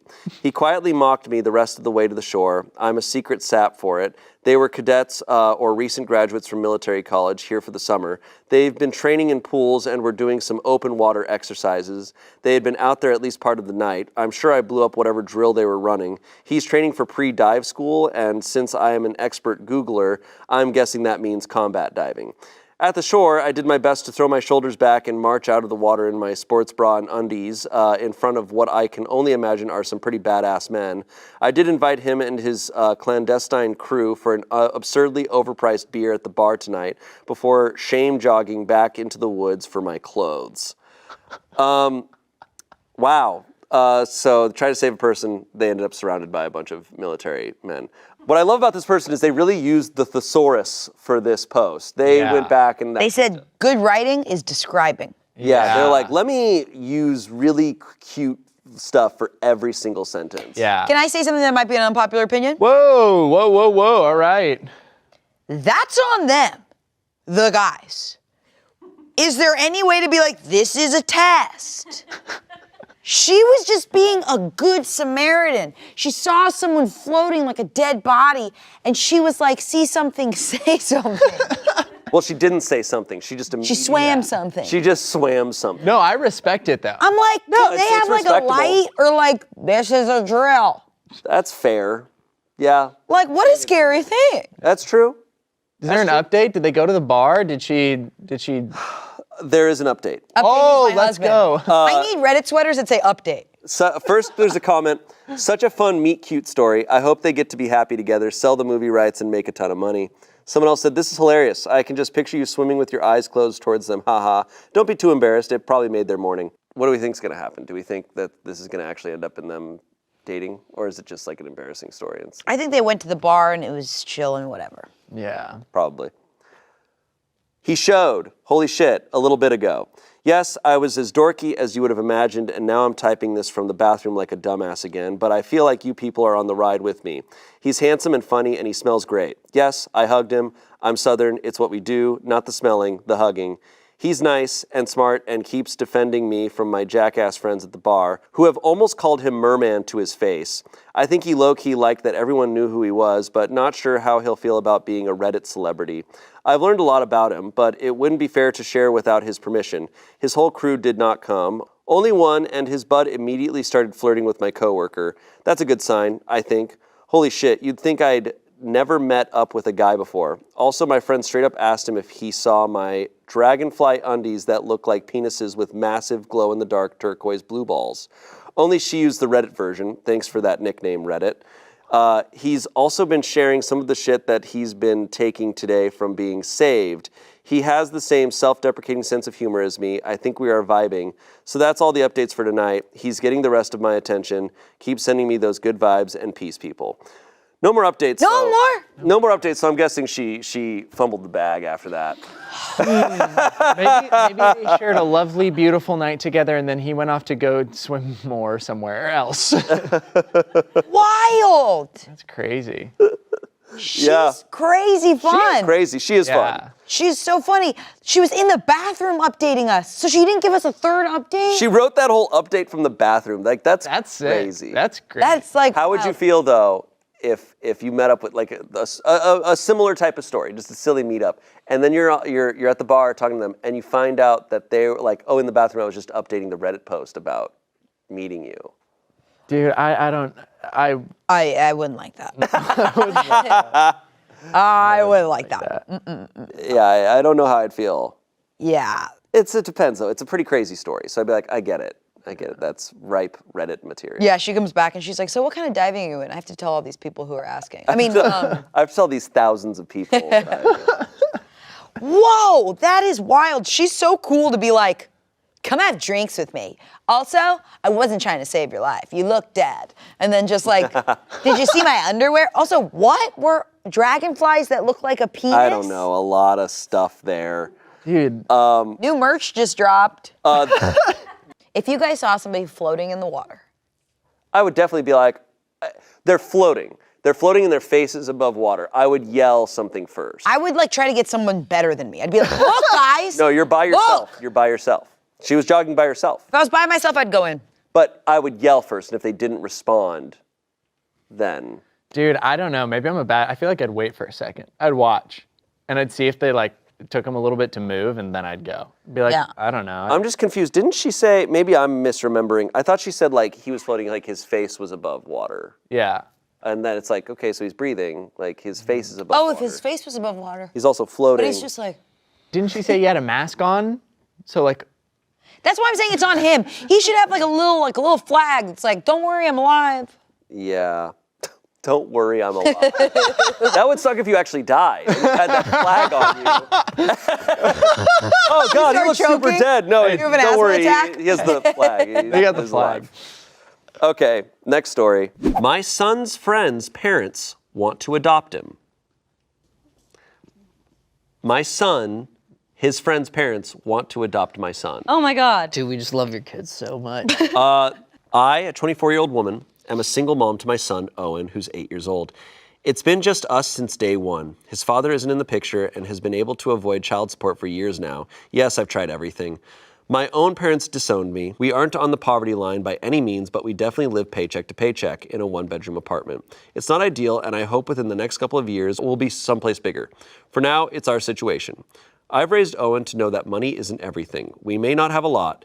He won't always have the newest this or that, but we have each other. The two of us are very close. He has never gone without the basics, but I admit he doesn't get a lot of fun extras. I try to save a little here and there to make birthdays and holidays fun, but it's still never anything glamorous, and I think Owen was fine with that, until recently anyways. In our area, all the public schools are based on a lottery system, so your child has a fair shot of going to any of them, so long as you put in their name. Our neighborhood school is not great and in a pretty crappy area, so I decided to put him in a different one across town. It's near my job, so it works out. Last year, when he was in second grade, he met Charlie. They began hanging out a lot after school, with Owen going to his place. I met Charlie's parents, Nate and Paige, a couple of times before this began. They seemed very nice and supportive. Owen always had a great time at their house. Charlie occasionally came to our apartment, but usually they were at his place, which made sense. I work and there's really not much for them to do here, even when I am off. Summer breaks are easy to find care, as there are several free or low-cost camps that I can put Owen in. It's the shorter breaks, such as Christmas and spring, that are harder. Spring break of 2022, I managed to just miss registration. Paige is a stay-at-home mom and offered to take Owen for the week. I was hesitant to ask so much of her, but she insisted. He had a really fun time with them. They did a ton of activities, and Paige refused my attempts to pay her back at least some. I couldn't afford all. I admit I did feel a tad uncomfortable with her spending this much on my son, but at the time, I didn't want to deprive Owen of this stuff. Summer came and Owen ended up going on vacation with them. I was again very hesitant, but the experience was something I could never give Owen, and it wasn't too far away. He had a blast. I kept telling Nate and Paige that there's no way I could ever pay them back, and they kept insisting that they loved having Owen around. They told me what a great kid he was, sweet, respectful. At one point, I really pressed Paige as to why she was so insistent on having Owen around so much. That's when she told me that they never planned for Charlie to be an only child, but all attempts at giving him a sibling just didn't happen. They know that Owen will never make up for not having a brother, but if they can give him a consistent playmate so he's not lonely, they'll do it. Should this have been a red flag? Maybe. But at the same time, I found it sweet that the boys considered each other brothers. I thought it was innocent. Surely, Paige and Nate knew the truth, right? Right? This continued for a bit, and come Christmas break of 2022, Paige and Nate insisted that I not even bother to try to get Owen into a camp. They'd take care of him for me. I was grateful. They ended up getting him more Christmas gifts than I did. I tried to set my pride aside because it was about Owen, not me. This is still when things finally started seeming off to me. I understood a gift on his birthday, and while they didn't get him as many gifts as they got Charlie, it was a lot more than you would typically get your kid's friend. Fast forward to now, spring break was last week, and this time, Paige and Nate didn't offer to take care of him during the day while I worked. They asked if Owen could spend the entire week at their house. Honestly, it meant I could pick up some more shifts and save up for the bike Owen wants for his birthday. So I said yes. I went to pick him up on Saturday afternoon. The kids were playing out back, so Nate and Paige asked to talk to me. They sat me down and said they love Owen and he's always such a joy to have. I thanked them profusely for all they'd done for him. Paige suggested that Owen stay a little longer. I pointed out Easter was Sunday, plus school started up on Monday. They said they could take him to school. I felt weird and said no, it was time for Owen to come home. That's when Nate suggested that Owen stay with them long term. I could still see him, but they would take care of him. I thought they were joking and said, like, what, you'd be his guardians or something? They got quiet and reality rushed over me. I pointed out that this wasn't a movie. They can't just get custody. They started spouting some legal stuff about how I could assign them as guardians and they would help make this transition smooth. They told me to think about Owen and what's best for him. I told them there was no way in hell I was going to give up my son. I grabbed Owen and we left. I've blocked their numbers. Owen has no clue what's going on. I'm keeping him tomorrow and took the day off work to figure some stuff out. Legally, they can't take him, but now I know what they want and I'm terrified. I don't want him going back to that school. Do we move? I'm so lost, and I feel so stupid because looking back, all the warning signs were there. I know Owen is going to be devastated losing Charlie, Paige, and Nate. How am I ever going to explain it to him? My God. That is complicated as First of all, she's not stupid No. for not seeing that because who in their right mind? This all sounded normal to me because, like, growing up, I grew up in the suburbs, and I feel like there was a lot of that shit going on. I'm just like, oh yeah, you go hang out with your friends. So yeah, it would be like literally like, yeah, I would take like friends on family vacations, stuff like that. Yep. This all That was sounds the best. normal. Yeah, That all sounded honestly normal to me. I think it was weird when it was like, why doesn't he just stay here long term? Like that felt like the first time that it was like, wait. and maybe like he's like I mean, there is. I do see people saying like, oh, he's like the brother my son never had. Right, right. But also like, like we wanted to have like, we couldn't give him another brother. I don't know, maybe that it's a in little retrospect weird, but also looks a little in retrospect. Yeah, like having all the info, but in a vacuum, it's like, yeah, no. Like, I could also see someone being like, we wanted to have another kid, we couldn't, but it's so great that Owen's around because like it's giving him that person to hang out with, that friend. And ultimately, their actions now ripped Owen away from Charlie altogether when they could have integrated it in a different way that had the parents all become friends. And, the biggest thing that stuck out to me was, I so appreciate that, she's a single mom and she's implementing all these great values about how money is and everything and, to be grateful and whatnot. But then here are this pair of parents who are clearly looking at Owen and the mom and thinking that that isn't a situation that is also okay just because it's one parent. It's fucking crazy. It's a crazy view. Like, this, unfortunately, like, it's just so disrespectful to her. Right. Of like, they're saying, to look her in the eyes and go, think what's best for your son. And what's best for your son is for him to not be in your situation. Like, she's plenty like, dude, capable. What the f- are you talking about? She's doing fine. She's raised a wonderful kid who you now want to adopt. Yeah, bro, what the hell? I'm going to play devil's advocate a little. Okay. I wonder if, like, you know, things aren't as rosy as the posters. That's always possible with Reddit posts. You know, and it's like, you know, because she's like, you know, we don't have everything, and like, you know, his basic needs are met, and you know, but she's constantly talking about like picking up shifts and things like that, and I wonder if, like, you know, maybe, you know, and always putting him, like, you know, he's going away to like summer camps and stuff like that, and you know, maybe he's not happy at those summer camps, and maybe she's not coming home till super late, which, you know, is not ideal. It doesn't mean you should like adopt, like, you know, they shouldn't have just leapt to like, hey, we want to adopt your son, but it's like,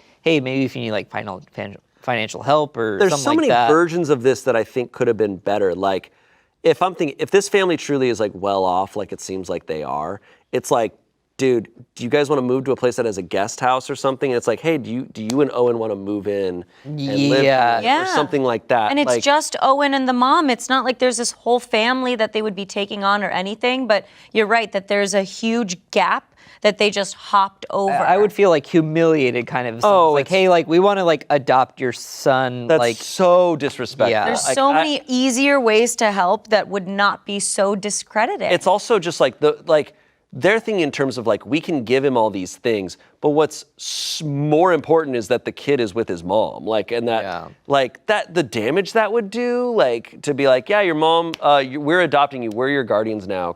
And you're going to live with, it's like, as an 8-year-old, what's your comprehension of that? He's old enough to be like, wait, where's my actual mom? Like, if you actually care about Owen, like, help her out. Like, help them both out. She's trying so hard.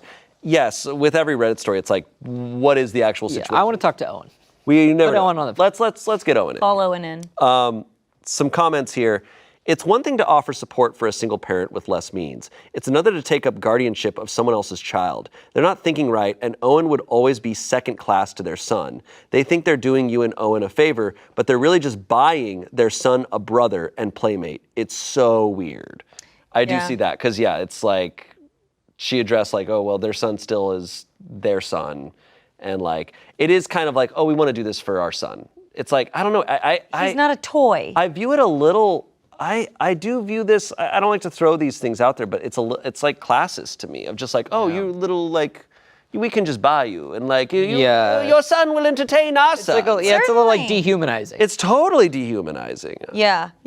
I don't like it one bit. It goes back to the values. Like the mom clearly has different ones. She implemented that on the kid, and that's I think why I didn't jump to maybe the situation is worse than it's described, because again, she seems like she is doing her absolute best, and it seems like it is hopefully enough for Owen. This is now going beyond what he needs and is giving him the extra things of what he wants. Right. Yeah.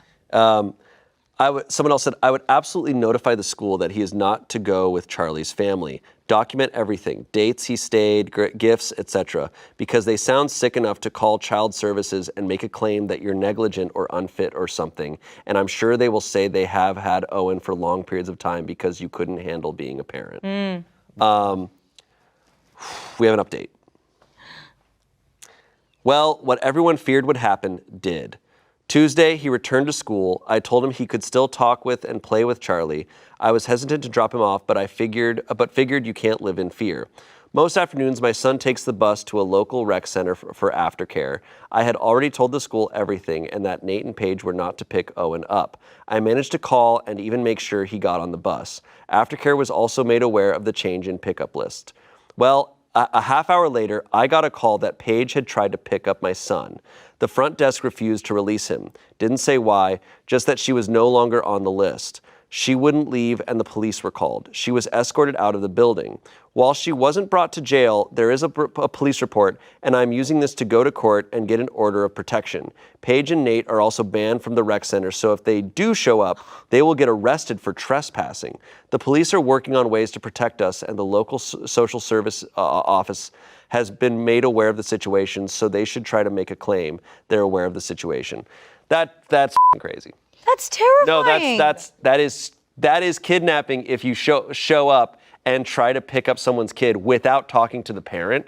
That's kidnapping. And they fucking stayed until the police showed up. They refused to leave. Oh, they took the train to Crazy Town. They were absolutely just going to put Owen in the car and drive away. Bro. Yeah. Oh my gosh. Full on. Wow. Paige. Girl. Wow. Well, I hate to say it, that's kind of like the best thing that could happen because now it's documented of like, oh, these people are a threat to your son. I think Like now that's documented. Yeah. Like that. They didn't take long for them to overstep. It just sucks. It just fucking sucks. It really sucks for these kids. Oh, Poor dude. Owen. I'm just like, I'm sad at people who think like what kids need is like stuff. And I'm like, no, what a kid needs is like good relationships and like parents. No, and poor Charlie too, right? Like through all of this, these are just kids. They're just kids. Out. They don't know any better, and these two parents are just thinking that they clearly know best enough to go so far to literally commit a crime and separate Charlie from the best friend he's ever had. I don't even think, my take is, I don't even think they're thinking of Charlie. I think this is the life they wanted, and they're like, we can just take it from someone else. Yeah, they went on these little family vacations, and they were like, oh, how great is our little family of four? We're going to make this happen. Yeah, we're going to get what we want because we can buy it. Jesus. All right, moving on. Flew 8 hours to see my friend, and I, a 28-year-old woman, am mortified by his behavior. 33-year-old man. I'm struggling to believe this just happened. I'm mortified and extremely embarrassed. Jason and I have been friends for many years. We met at university and we were in the same friendship group. We stayed in touch after he flew home to Canada. I always had strong feelings for Jason after we spent hours a day talking. I adored this guy, thought he was intelligent, funny, endearing, and I got the feeling he felt the same way. He invited me to visit him and I agreed as I've always wanted to check out his city. Booked my flight and Airbnb and flew over. A week in and I still haven't seen him. I asked about us meeting up and he eventually invited me out for drinks with him and his female friend I had never met before. I head to the restaurant and they're both finishing their dinner when I get there. We're in a booth and they're sitting together. I'm on the opposite side. The first hour was fine, then things got weird. They began facing each other, flirting with each other, and ignoring me. Every time I tried to signal to leave, Jason would order me another drink on his tab, but wasn't speaking to me at all. Jason then began throwing coasters and ice cubes at me randomly. What the? Wait. Hello? You said they're 12? How? They're 27 and 33. I felt humiliated. We finished up and I'm heading back to my Airbnb when the girl asked me back to her apartment with them. I said yes, since Jason and I have barely spoken since I arrived. Same thing happened there. I'm ignored and then Jason starts throwing random stuff at me. I was about to leave and he asked me to come out onto the balcony with him. I did so. I told him I'd been asked on a date with someone in the city and he said nothing. He suddenly sprinted inside and left me alone on the balcony. Seriously, what is happening? I asked him when he is heading home. He said he is staying the night with her. Great. I then leave. Jason doesn't even look up from his phone to say goodbye. I walk home alone at 2 a.m. back to my Airbnb. He then messages me telling me to get home safe. I asked him if I just third-wheeled, and he insisted I didn't, that she's just a friend. I asked if he wanted to meet up again. He declined, saying he's too busy. I just flew 8 hours for that. I am actually mortified. How could he treat me with such disregard and disrespect? How could he invite his buddy along to dinner with us, then spend the night throwing ice cubes at me? What in the world? My skin is crawling and I feel sick. What is the best way to look at this situation? Because right now, I am humiliated. What in the world is going on? Are you sure she accidentally pushed 3 twice instead of once? Yes. They're 3 years old, right? Yeah. Yeah, what the hell? And then he started throwing blocks at me, and then, like, what? And he was like, do you want to look at my beanie babies? What the hell is going So confusing. What the hell? That's... I can't even begin to respond to that. This has got to be the most confusing story I've ever read in my entire life. I'm reading into a lot of things as I do, but like the fact that she came out there and like almost a week goes by and he's just dodging her is so crazy. He invited her out there. Yeah. And then for them to be there and then they finished their dinner before she came. Like she's completely been the afterthought, the other in this whole experience. And then him flirting with her by throwing stuff at her and like it clearly like I interpret that as like he's unsure of how to express his feelings. He doesn't know what he's feeling. The fact that the other girl, I'm gonna call the date, invited OP back to their apartment and like this behavior kind of continued and then she's like, I'm going on a date and he like doesn't know how to react. Like he's acting like an 8-year-old who has a crush on someone and doesn't know how to handle it. And like honestly, it's important that situation happened because she should run. Like he is not emotionally intelligent enough to even like no way. No way. I am super confused by the behavior because it's just weird. My only guess is like, was he thinking there was going to be some sort of sexual thing? Yeah, like did he think there was going to be a threesome? Like some sort of but I'm not even sure about that. I'm like, is this guy on drugs? I'm like, nothing can be explained. This is just weird behavior. Couple comments. That's a relationship / friendship ender. I'd just ghost, never talk to him again. Yeah. I think I'd be in that boat. I would as well. I'm like, you basically ghosted me in person. Yeah. Yeah. The best way to look at this is that you have a chance to explore a city you have always wanted to visit, and you know not to waste any more time on this guy. He sounds massively immature, and that he likes the attention he got from you. Put your energies into someone else and enjoy the remaining time you have in the city, seeing as it's unlikely you'll have a reason to return. Someone said, honestly, my gut instinct is telling me he was trying for a threesome and chickened out. Chickened out, yeah. The chickening out makes sense. Right, because throwing ice cubes is usually the first way to show someone that you want to have sex with them. Update. Oh, So we're about to, maybe we'll get an Okay. answer here because I need everything. I am legitimately scared. I don't know, Let's man. hear how this goes. So yeah, where do I even begin after this absolute nightmare?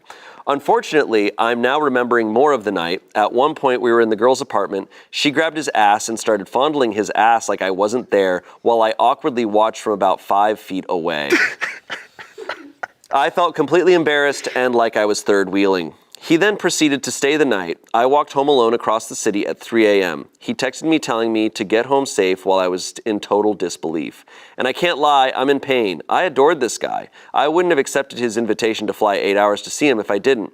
He told me to book a flight, told me to let him know when I had done so, and then later told me to book an Airbnb / hotel and to also let him know when it was done, just for him to humiliate me. We've known each other for years at university. He has never acted like this before. He contacted me after I flew home, insisting that this girl isn't a buddy, and said that I acted weird, then proceeded to block me on Messenger so I couldn't respond. I acted weird? You gotta be kidding me.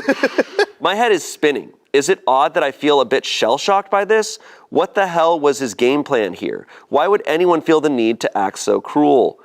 Okay, so I'm just more confused now. Yeah. That's crazy. Like gaslighting too? Going Yeah. like, actually, you were weird. It was weird that you weren't throwing ice No, cubes. this feels like this is like the actual textbook definition of gaslighting, because it's like, Yeah. what world did you warp me into? And it works. She's almost like, am I crazy? Yeah. Truly, like, Stunning. I am so curious in the comments what your theories are, because I got nothing. No. I way. truly have nothing on this. I think she should have caught the ice cubes in her mouth and played along. It was a game. It was a game. All a little game. Yeah. She failed. No, I mean, because like even if like he was expecting some sort of behavior from her that she normally has, her showing up to a meal that had already ended, she wasn't really clued in on that at all. Like that's a weird vibe to walk into. So if she were to come into that situation a little reserved, I think that makes sense. He clearly has changed a lot over the years, I think. I feel think something changed. I feel like when you request someone to visit you, they're flying multiple hours, they're paying for the flight, they're paying for the stay. It's you kind of have a responsibility to I feel spend time with them and respect them, right? when I have anyone come visit me, I feel so immensely responsible for Yes. that it's like it's a lot. It's for you, and it's like, whoa, I got to make sure that I show them that I appreciate them putting themselves out. Yeah, not to glaze over the fact that he left her to walk home in a city that she wasn't familiar with at 3 a.m. He said, get home safe. Oh my God, you're so But right. he texted her, so it's fine. He threw her a No, paper plate. if he shows, if someone tries to mug her, she can just show the text. Yeah, Be like, guys, I said I was going to be safe on my I was gonna walk say, but home. they're like, you know what? All right, No, keep like- your wallet. Yeah. She dodged a bullet. Yeah. And The maybe bullet some being knives. his seed. Oh, God. And some knives and some ice cubes. And some ice cubes. Let me know in the comments. Give me some answers. Mm-hmm. Okay. Next story. Am I the asshole for putting my penis in peanut butter and leaving it in the kitchen? Okay. Never. You're never the asshole for that. Live your truth. Trevor. I'm looking for some assistance determining whether I'm the asshole in this situation that has divided our house into two groups. Oh no. I, a 20-year-old male, am a college student living with 4 other guys my age. I could have bet $1,000 it was that. Yeah. I'm a 45-year-old man. I'm a 20-year-old college student. Yeah. It's our second year living together, and last year we had an issue with people eating food that isn't theirs. So now we have a strict label your stuff and only eat things with your name on it policy.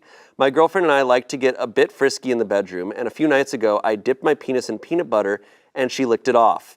Yes, I understand that it is slightly bizarre, but that's how we roll. Didn't need it. I f***ing called that, dude. I thought I'm sorry, I completely misunderstood this. I thought he just stuck it in there to be like, label your food. Yeah, I thought that's where it was going too. The controversy is that since we have a mouse problem, I did not want to leave the peanut butter in my bedroom. So afterwards, I closed it and returned it to my kitchen cupboard.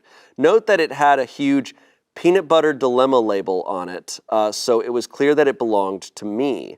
One of my roommates told me yesterday, oh, by the way, I had some of your peanut butter. He sees my visibly shocked reaction and asks what's up, so ultimately I come clean about the whole deal. He's furious and says, why the fuck would you put it back in the kitchen? I remind him of the mouse situation and our policy not to have other people's labeled foods.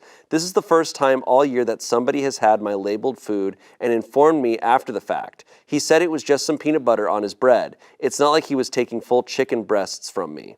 My house is split 3-2 on who is in the wrong, and it's spilling over into other aspects of our living situation. We need to get over this pronto, so I am asking, am I the asshole? No, he's not. You don't think he's the asshole? I gotta side with him on this. If you have a very clear, you gotta ask first. If you're if you have a no, having other people's food policy, I get it's just some peanut butter, be like, hey, can I borrow your peanut butter? Is that cool? To which you would say, no, I f***ed it. Don't have any.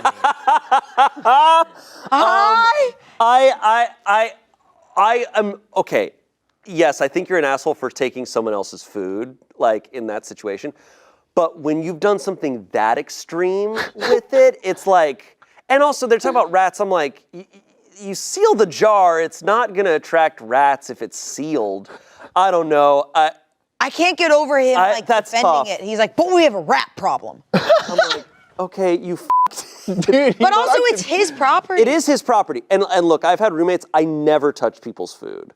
Yeah. I do think condiments get into a weird territory for some households. And if they have an agreement that they've already established, but a problem is a bunch of 20-year-old dudes, but I think I know this in hindsight, but it's just they're gonna someone's gonna take that food. I cannot imagine the moment he told him and then he goes, wait, my peanut butter? I put my wiener in there. I don't know if I would tell him. No, I think It's so embarrassing. if I f***ed a jar of peanut butter and then someone ate it, a friend of mine Would you be like, ate it, and he told me he ate it, I don't think I could keep a straight face, but I don't think I'd be shocked. I think I'd be just I think I'd be almost laughing. I don't know if I would be able to own it. Oh, I stuck my body in that? That's rough. I just to put it back in a common space after But it was late. My thing is it was the labeled, label. but it should be. I think he could have labeled it peanut butter I fucked.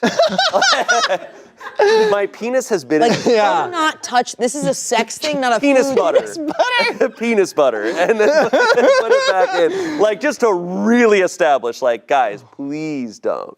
I had a But friend. also, don't touch other people's food is like a fair. Because you don't know what they're doing with it. Well, that is.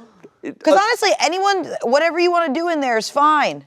Yeah. It's your business. That's great. You bought it. You can fuck it. It's as long as everyone. Look, I maintain that, like, if you buy food from the grocery store with your own money, you're allowed to fuck it. Yeah. And that's the motto of today's episode. If you buy it, you can fuck it. Hey, don't touch my bag of walnuts, bro. You don't want to know what's going on in I there. had two friends in middle school, and I was hanging out with them, and one girl, we're at her house, and she had this like big thing of like Sour Patch Kids, and my friend and I, who were visiting, she was eating the Sour Patch Kids, and then the girl whose house it was, she walked in, she went, "Don't eat those!" And we found out that my friend likes Sour Patch but doesn't like to eat them, so she sucks on them, then puts them back in the thing and sucks the sour off. And my friend was just going to town. She didn't think it was weird that the Sour Patch Kids didn't have the sour don't- stuff on. How do you not know? Like it's a weird gummy. It's one of those situations because yes, firmly established, don't touch other people's food that they've bought that's for themselves. But I also can judge people for doing shit like that. Yeah. A little bit. Yeah. I think you're weird. You're like, I hate when people like eat a little bit of something and then put it back in a bag. I'm like, oh, gross. Like I hate that. I just my body cringes at that. yeah. Do you think after this the guy was like, yeah, I had some of your peanut butter, and he was like, ooh, and he's like, and then I ate some of your cucumbers, and he was like, oh, no, oh. Dude, I dipped some of your cucumber in your peanut butter. Is that cool, bro? And then I had your coconut. No! Dude, there was this weird watermelon with a hole in it. I had a slice. Is that all good? No! They gotta get their rat problem under control. Dude, I saw this dildo in the bathroom and then I used it, bro. Is that cool? And then I had to fix our sink using your flashlight. It didn't work though. Also, I f***ed your girlfriend. I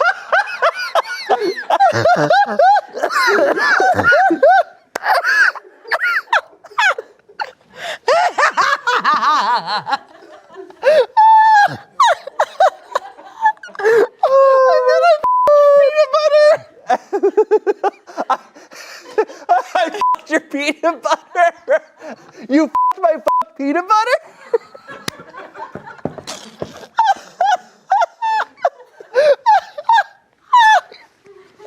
He finds out all of his roommates has f***ed the peanut butter. They're like, what? Everybody. Wait, raise your hand if you f***ed the peanut butter. I have to move out. Raise your other hand if you f***ed my girlfriend. Also, I f***ed your girlfriend.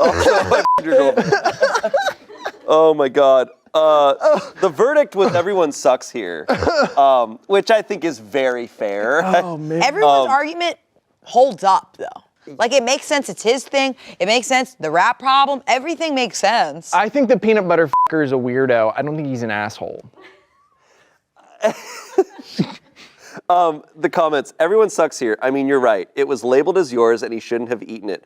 But sex toys, which is what this peanut butter became after you put your dick in it, shouldn't be kept in the kitchen around other food. It's just unsanitary, honestly. Dude, that's a good point. I that's where I think I'm feeling. That's like, it, That's yeah. no longer food. Like, Yeah. And that's- if you're worried about rats coming into your bedroom, like, just throw the bottle away. Someone else said, you're the asshole.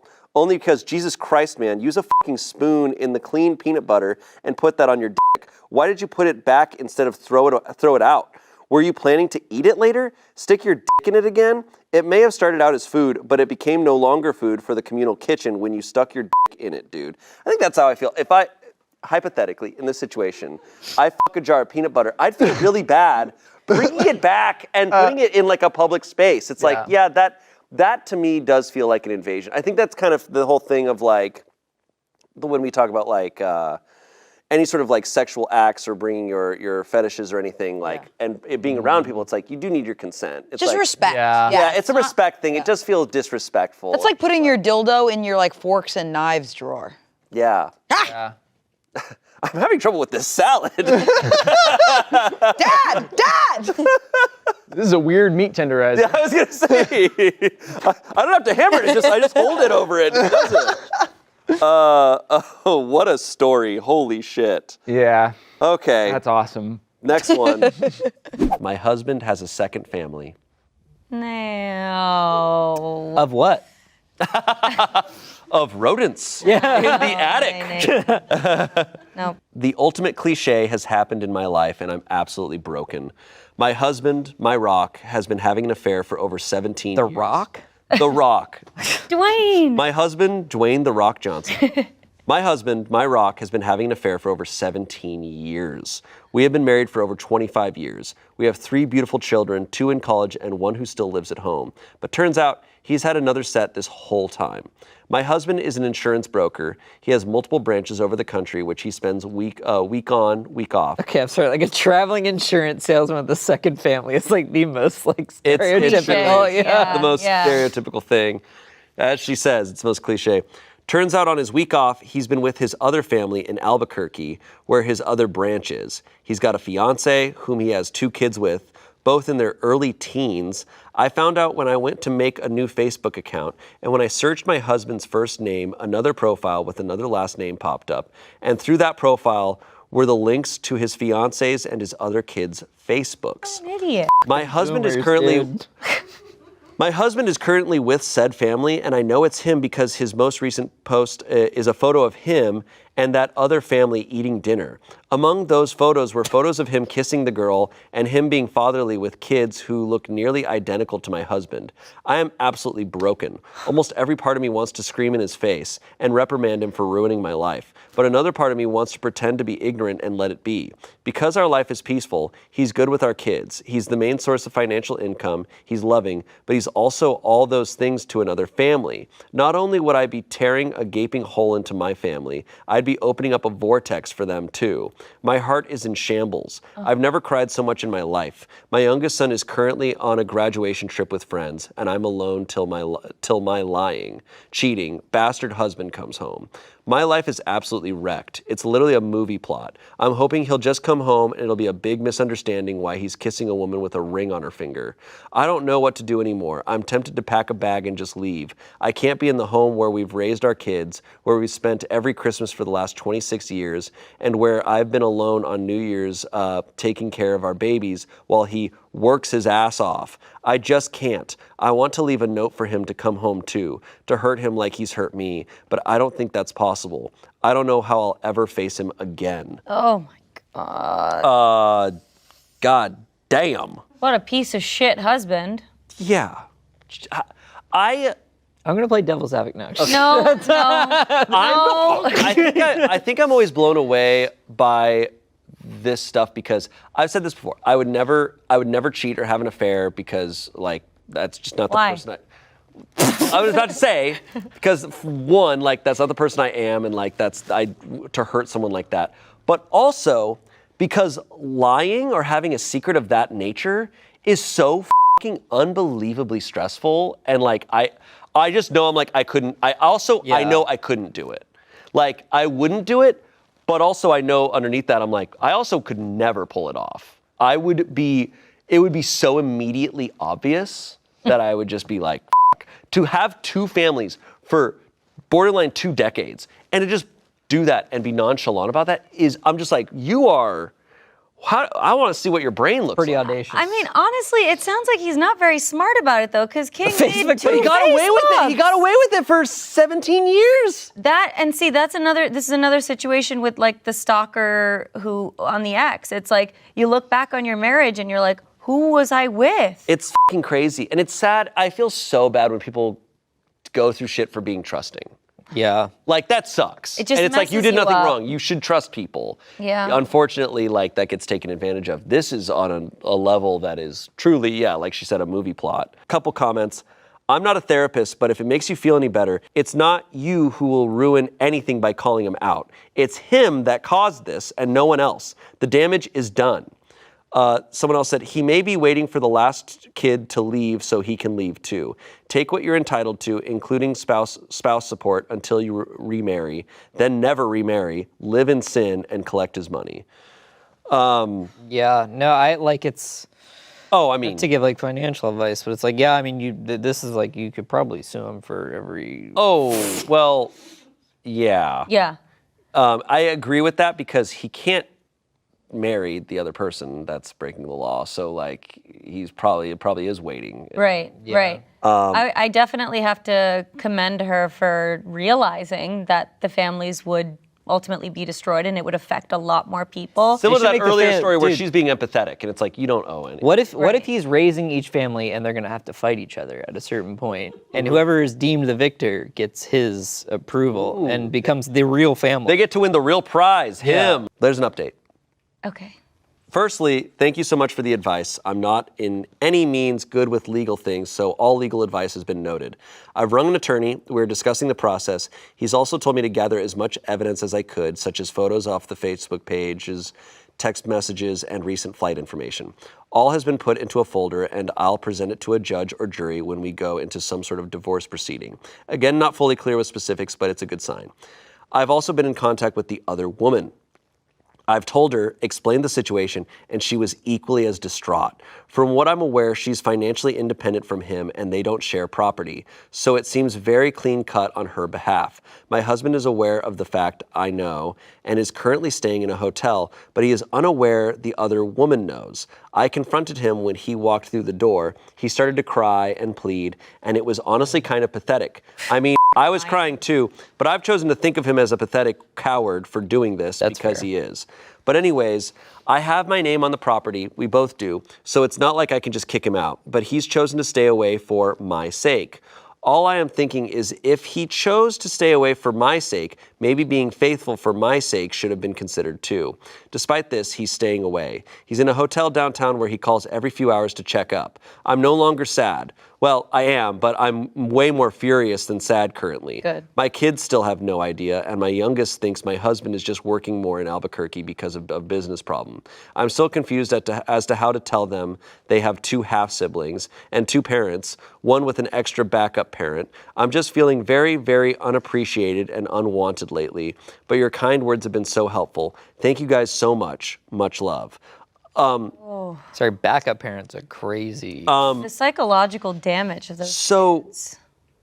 So he's engaged to this woman. They have 2 kids together that are like older, Early like teens. but she's financially independent. That's an interesting situation. Right. Like, I'm just not heard of a situation like that. Yeah. He's just going over there and chilling. Like, I'm like, you have 2 kids together, but you're paying, you're covering it all. I guess there's a lot of nuance probably that she doesn't know yet. Yeah. Like, She's a page. there's another update. So let's see what's going on.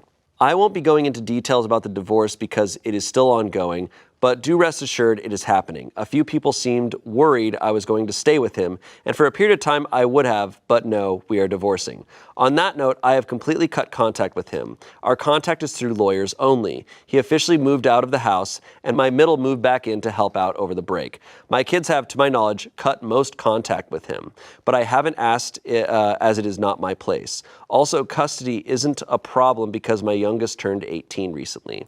We have also been in contact with the other family, and we even spent Christmas together. Despite being a little awkward at first, his ex-fiance and I are trying our hardest to bring the kids together harmoniously. And that'll be the last update. I'm logging off of Reddit now. I will continue living my life. I'll try to support my kids through theirs, but I'll forever be thankful for the support and love you all have shown. Wow. That's crazy ending. Okay. Can I just say, like, this is my emotional reaction, Okay. and not a take. Okay. I don't see the need to combine the families. We're gonna make a super. Like, I don't see, those are 2 separate families. They're gonna Like, do- what's They have that- the same dad, but otherwise they're all strangers, and those are teenagers. They're gonna do the John Tucker Must Die thing, where all the exes get together. I don't have a problem with it. I'm just saying, I'm like, oh. No, that's it's interesting. curious. It's an interesting choice. If I was one of the kids, I'd be like, we don't need to meet the other family. Like, Perhaps. Especially being like another family. 18, like having to hang out with like, oh, here's your 15-year-old. Because I'm also of the thought, I'm like, just because we have the same dad doesn't mean we're like family necessarily, you know? Like, I don't know. I have no problem with people disagreeing with that. I'm saying that's like something that's going through my head. It feels a little unnecessary, but cool. But hey, if Sure. you're doing If it, and you're worked having a out. good time, great. Perhaps not necessary, but I think I actually like that. Yeah? Again, They got shit to bond over. For sure. Yeah, I mean, I guess maybe it's therapeutic I'm because pulling all it of them from- all of them got betrayed. Exactly. I'm pulling it from like they were just blindsided and now have lost a member of their family. And so it's almost like misery loves company, kind of like we're all grieving in a way. She didn't state if the husband is there. Oh, I don't think the husband's there. I don't think so. No. I mean, it Okay. seems like a mixed Christmas and Yeah, like we have also been in they all cut contact. Yeah. We even spent Christmas together. Okay, so in that sense, I guess, okay. I can see thinking about it, how it could be therapeutic of like, hey, we all got screwed over together. Right. Like one family wasn't more important to him. Like we all kind of dealt with the trauma. Exactly. Person. And they are now, because of this man, broken families. They now are missing somebody. They're missing a piece of it. And so I not only do I not see a problem with it, but I actually think it's quite wonderful that they sat together for Christmas. I mean, again, it's based on everybody's comfort. It's so accurate to mention that the kids are definitely much older, and however they're deciding to deal with it, if it is something that isn't necessarily comfortable for them, I can also understand being like, I don't want to meet this other family. I'm not trying to do that. But if everybody is mutually like getting something out of it and they want to be there, I have to say I think it's a beautiful thing. Yeah, it feels like another rom-com moment. Yeah, I would love to be a fly on the wall for that one. Yeah. Am I the asshole for telling my girlfriend to choose me or her best friend? Classic case. Classic. We know about this scenario. Ooh. This is a good setup. Let's see how it unfolds. My girlfriend, who's 25, and I, a 26-year-old man, have been together for 4 years. She's been best friends with her friend, also 25, since middle school, a 25-year-old woman. Before I came into the picture, they were attached at the hip, and then the best friend forever got jealous of how often my girlfriend and I were together. For our entire relationship, she's been manipulative of my girlfriend and not at all understanding, especially when my girlfriend cancels plans with the BFF to hang out with me. She has also said repeatedly that I'm abusive and controlling, even though she exclusively dates guys who are assholes. It all came to a head tonight when we were all out together. The BFF was going on and on about her new job, and my girlfriend finally interrupted to talk about our vacation instead. The BFF got upset and asked if my girlfriend even knew where she worked because my girlfriend was never around anymore. The BFF started crying in the middle of a bar and about how her feelings get hurt when my girlfriend cancels on their plans or doesn't reply to texts. I had enough and asked why she was so obsessed with my girlfriend and our relationship and always needed to lie to get attention about me being controlling. Then her blowhard boyfriend got involved and threatened me with physical violence. Ooh. Everyone split up after that, and the BFF texted my girlfriend to try to manipulate her some more by saying sorry she started the fight and saying she wanted some space for a while. My girlfriend started crying about how much it all upsets her, and after 4 years, I was just kind of tired of it and told her that she needed to choose between me and the BFF. She got upset with me and told me that she couldn't choose between us and it wasn't fair to ask her to, even though the BFF is always starting drama. Am I the asshole here, or is the BFF just a psycho? Okay. My thought is like, regardless of the friend's behavior, I just think you're an asshole if you make someone choose between, like, that's a horrible way to like solve problems. Yeah. It didn't have to go that way. Like, No. I think it's one thing, because then he made it about him. Yeah. When it's not. He's not, if he truly is a good boyfriend, he's not the issue. It's this BFF. Like, and I if I was in his shoes, I would have been like, hey, you know, maybe this BFF isn't that great of a friend if they keep causing these problems for you. Like, and be there to support the girlfriend and not, rather than making her choose. She's already going through enough. She watched her best friend's boyfriend threaten to assault her boyfriend. Like, that's a lot. And obviously that happened to him too. But like, we don't need to add on to it and make more like emotional struggle. Yeah. A couple comments. You're the asshole What makes you think you have the right to give your girlfriend an ultimatum because you don't like her best friend? Her best friend is right. When you make plans with someone and then ditch them for your boyfriend even once, that's bad. But over and over again, is she ditching the plans because maybe you're the manipulator here? You don't seem like a reliable narrator at all. Oh. Interesting. I get that. I mean, I see both sides to that. I also think like if like this girlfriend is part of this too. She's the one making this choice. So like, I don't know. I'm not defending the boyfriend. But I'm also like, I'm wondering like, maybe this best friend wasn't like if the girlfriend was choosing her boyfriend, maybe, and I know that happens a lot when people get into a relationship, they kind of disappear from their friend group, especially like, you know, if things get really serious, but we're all adults. Like a lot of his, I do agree that he's maybe an unreliable narrator though, based on a lot of his wording, you know, he's so like the calling her a psycho. The one that's weird is she has also said repeatedly that I'm abusive and controlling, even though she exclusively dates guys who are assholes. It's like, that's a different thing. Yeah. Not related at all. That is a separate thing, man. So what is your rebuttal? No. Actually, it's very true. It's very much like when you've read previous stories where it's like you can tell by the way he's talking about these people that he's probably not giving the best. He's just consistently throwing out that this friend is manipulative and controlling, but not giving us examples. Yeah. Just trying to paint her away. It's like, hey man, with Reddit stories on Am I the Asshole, it's like, it's very important from reading so many of them of just like, give us the events, give us the quotes. Yeah. Don't just be like, oh, and this person's an asshole. It's like, that's not enough. I don't know. He threw in his interpretation and is like, she's manipulative, or they're manipulative, and then he's now trying to justify that feeling that he has without necessarily giving evidence. She texted my girlfriend trying to manipulate her some more by saying sorry she started the fight and saying she wanted some space for a while. I'm like, that's so manipulative, apologizing. And giving space. Having no, boundaries and apologizing, don't ever do it. It's very true. Okay, we have a comment here that's basically an update. It's a friend of the girlfriend. Not the friend in question that he's calling manipulative. This is just another perspective, which is probably the most valid that we could get. Yeah. Yes. Wow. Because this is someone uninvolved, technically. Third party perspective. Yes, I'm worried. I think I might be about to eat my words, huh? I'm like, let's see. Let's see what's going on.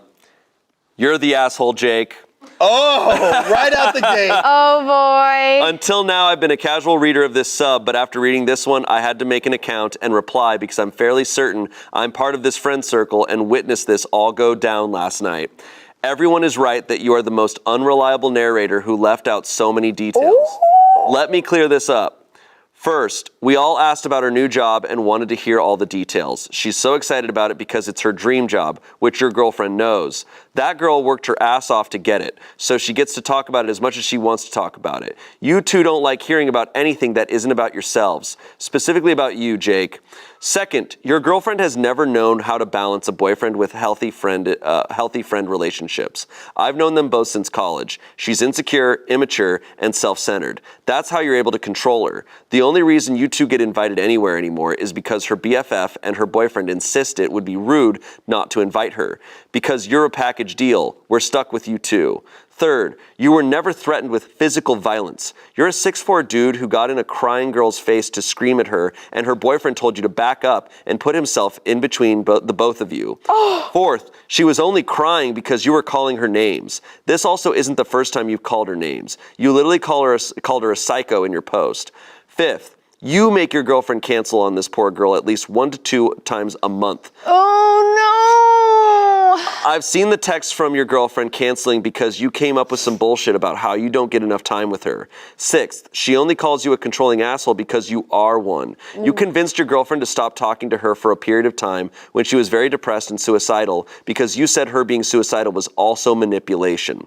Seventh, if anyone is manipulative in that friendship, it's your girlfriend. I've also seen the text where she told her BFF not to text her while she's with you at your request, not to expect a response from her ever because she doesn't deserve one, and not to get upset when she cancels because she isn't owed any time. The girl apologizes so much because your girlfriend has convinced her she's a bad person /needy/clingy. Lastly, Jake, If this is you, and I really don't see how it couldn't be unless there are two asshole guys who think they're related to Tony Stark and went off on their girlfriend's BFFs in a bar last night, the entire friend group agrees you're the asshole. I'll be sending them all screenshots of this post. His username is a Tony Stark. Oh Got it, my god. Wow. OP responds to that. Jake, Oh my God. Jake responds, mind your own business because you don't know half of what goes on. All right, he just lost the room. Oh my god. He just lost it. He's telling the reliable narrator, shut up. Hey, dude, stop saying truth. Oh my god. Friend responds to that. Buddy, you made it the world's business, LOL. Now you're mad you A, got caught, and B, got pegged as the asshole. If you want to talk about it, text me because I'm not about to fight with you on here. Well, they're about to fight about it. Oh, God. OP responds, I don't get why you had to come on here and start drama. I was just venting because this always happens when we get together as a group. She goes nuts, he gets all big and tough, and you stick your nose where it doesn't belong. I feel like I'm watching like a high school drama. I feel like I'm watching Maury This is Povich. Riverdale. Yes. This is Riverdale before it went fantasy. Yeah. First, you're the one who posted to start drama. Second, good thing it's Sunday because you need some quality time with Jesus and a therapist. Third, you were never threatened. You picked a fight with a girl who's a foot shorter than you, and her boyfriend told you to stop. Period. End of story. Everyone stay tuned for Jake's next post. Am I the asshole for lying on Reddit and getting caught? Ooh! The friend then posted an update to add. Oh my god, further. this is so hot. The BFF mentioned in this post is fine. I told her that everyone is on her side, which has made her feel a little better about it. She's in a really good place in her life right now and is grateful for anyone who's reached out. The girlfriend is now single. This post and the backlash from everyone, including her mom, made her realize that he was such a shitty guy. I know some people were worried about domestic violence, but she's staying with people right now. Clearly, I'm not going to say who because Jake's probably still lurking. She knows that people are here if she wants to talk. Not sure where their friendship stands right now, but that's for them to work out while everyone else supports them. Jake, the OP, has been blocked on all social media by basically everyone. Hopefully he finds himself a good therapist. Thank you to everyone who has commented, messaged, reached out. You're all amazing people for caring about two girls you don't even know. Keep standing up for those who need it. This isn't an uncommon situation, so don't be afraid to reach out if you need help or think someone needs help. Wow. Wow, dude. Wow. Today I f***ed up by ignoring a lump on my balls for 23 years and ejaculating into my wife's eye, almost ruining her LASIK surgery. So he Cumed. EJACUTOOTING. Ejaculating. Yeah. There.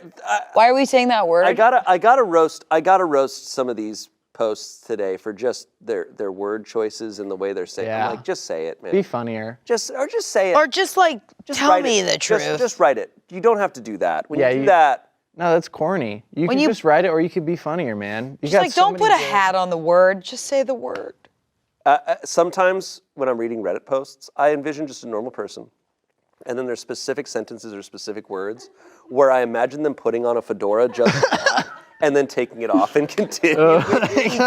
Literally being like, today I f***ed up by ignoring a lump on my balls for 23 years and ejaculating into my wife's eye, almost ruining her LASIK surgery. Oh man. All right, Wait, let's this is wild. Let's get into this one. Every once in a while, something happens so preposterous, so outside the realm of possibility that you know no one will ever believe you. That's happened to me 3 times.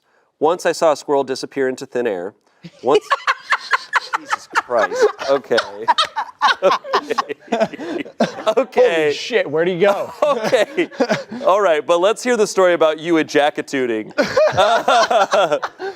Once I saw a disembodied hand cross a road in the dead of night, and once okay, f*** this guy.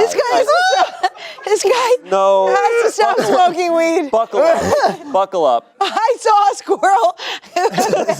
This guy's like, I took acid twice.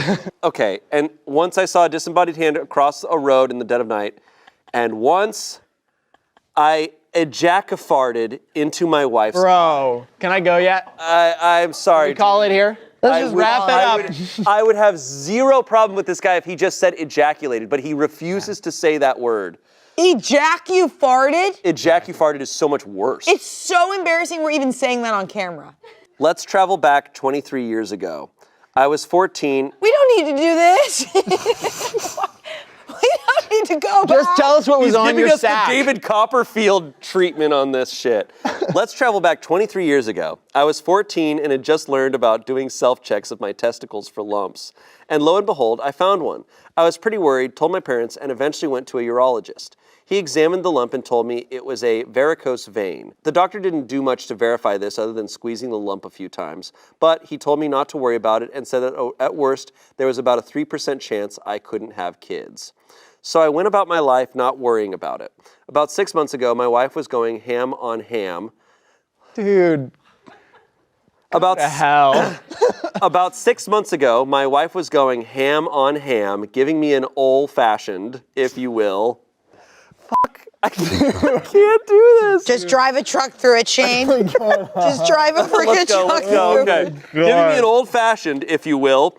We've been together for, 19 years. So farting in front of each other during sex wasn't a big deal. At best, it was funny, and at worst, nothing to really react to. So there I was, enjoying myself, but not anywhere near climaxing when I farted. And when I say farted, I mean I ejacu-farted, by which I mean the fart caused me to ejaculate hard with no orgasm. My wife was caught off guard, and my cum hit her in the eye. She had had LASIK about 3 months beforehand, and while she was well past the healing stage, she was adamant about not rubbing her eyes anymore for the rest of her life. Something about detached retinas? Anyway, back to the ejacu-farting. So I figured this was a one-off incident, but the next time I had to fart during a private personal session, I forced the fart out and the same thing happened. And then again when I tried again a bit later. I assumed this wasn't normal. So 23 years after that first visit, I found myself back at the urologist, and this time they looked more closely at what was going on down there, MRI and all. And as it turns out, that lump on my left ball wasn't a varicose vein, but part of a complex of soft tissues which didn't belong there, and which apparently linked my bulbocavernosus muscle and pubococcygeus muscle, and probably other shit too. Pubococcygeus! That's no way that's a real name. What got me was bulbo. A bulbio. It's not cancer, more a 1 in a million medical oddity. Why it would cause this ejacu-farting phenomenon only now is a mystery. There's cum in the little ball? No, I don't think so. I think it's just... Take that out. Unless I had literally never farted while having a boner before at that moment in my entire life. Anyway, my wife's eye is okay, and so am I guess. I don't seem to be in any immediate danger anyway, according to my doctors. Oh, and I can have kids. I just hope that none of them were conceived by an ejacu-fart. Throw away because my main account is pretty popular. Also, I had to go with ejacutooting in the title because fart was prohibited. Okay, so that explains a little bit more about why he was using that word. No, it doesn't help though, because he thinks it's the funniest thing ever. He really He does. He thinks So ejacu-farting funny. is like the peak of comedy. He's like, I found it. I struck gold. I don't know where to begin. He had to use the throwaway because his other account is pretty popular. Pretty popular. I'm pretty popular. My other account is pretty popular. I'm a meme lord over on my other. I've got a lot of wet comma. So it all started when I was 14. Dude. Have you guys ever cummed when you fought? I like how they've established that they're like, yeah, we don't know how that's connected to the ejacu-farting. What if it's not connected? What if that's just a weird thing What if he he's does? just getting old? What if he's just fucked up? I don't think I've ever heard a story on this show that I was just like, no comment. There's this, it's like a Seth Rogen show, it's new, but he does this bit where he's like, yeah, every time I get like a girl, if I wasn't finishing, she'd just punch me in the kidney and I'd immediately finish. And that's just what I thought about. Just like hit him in the kidney and it would make it, but like, it's insane. Like, why would you just immediately when you fart? Look, a part of me respects this couple, but a part of me is also just like so blown away that it's like, yeah, we fart during sex, and like literally that he's talking about, he's like, yeah, I tried to force out this fart. I'm like, oh, so it's not just like like you're okay with it accidentally happening. You guys like fucking do it. You like welcome it. You're like it's part of it. That's part of the act. Jesus. It's just the way he wrote about it. I know, it's the way that a lot of these people today wrote their stories. Yeah, dude. It was very specific. some comments. If we've made it down to the comments section, we've already lost. That's so funny. Yeah, if you're here, you're lost. It's over. You're lost.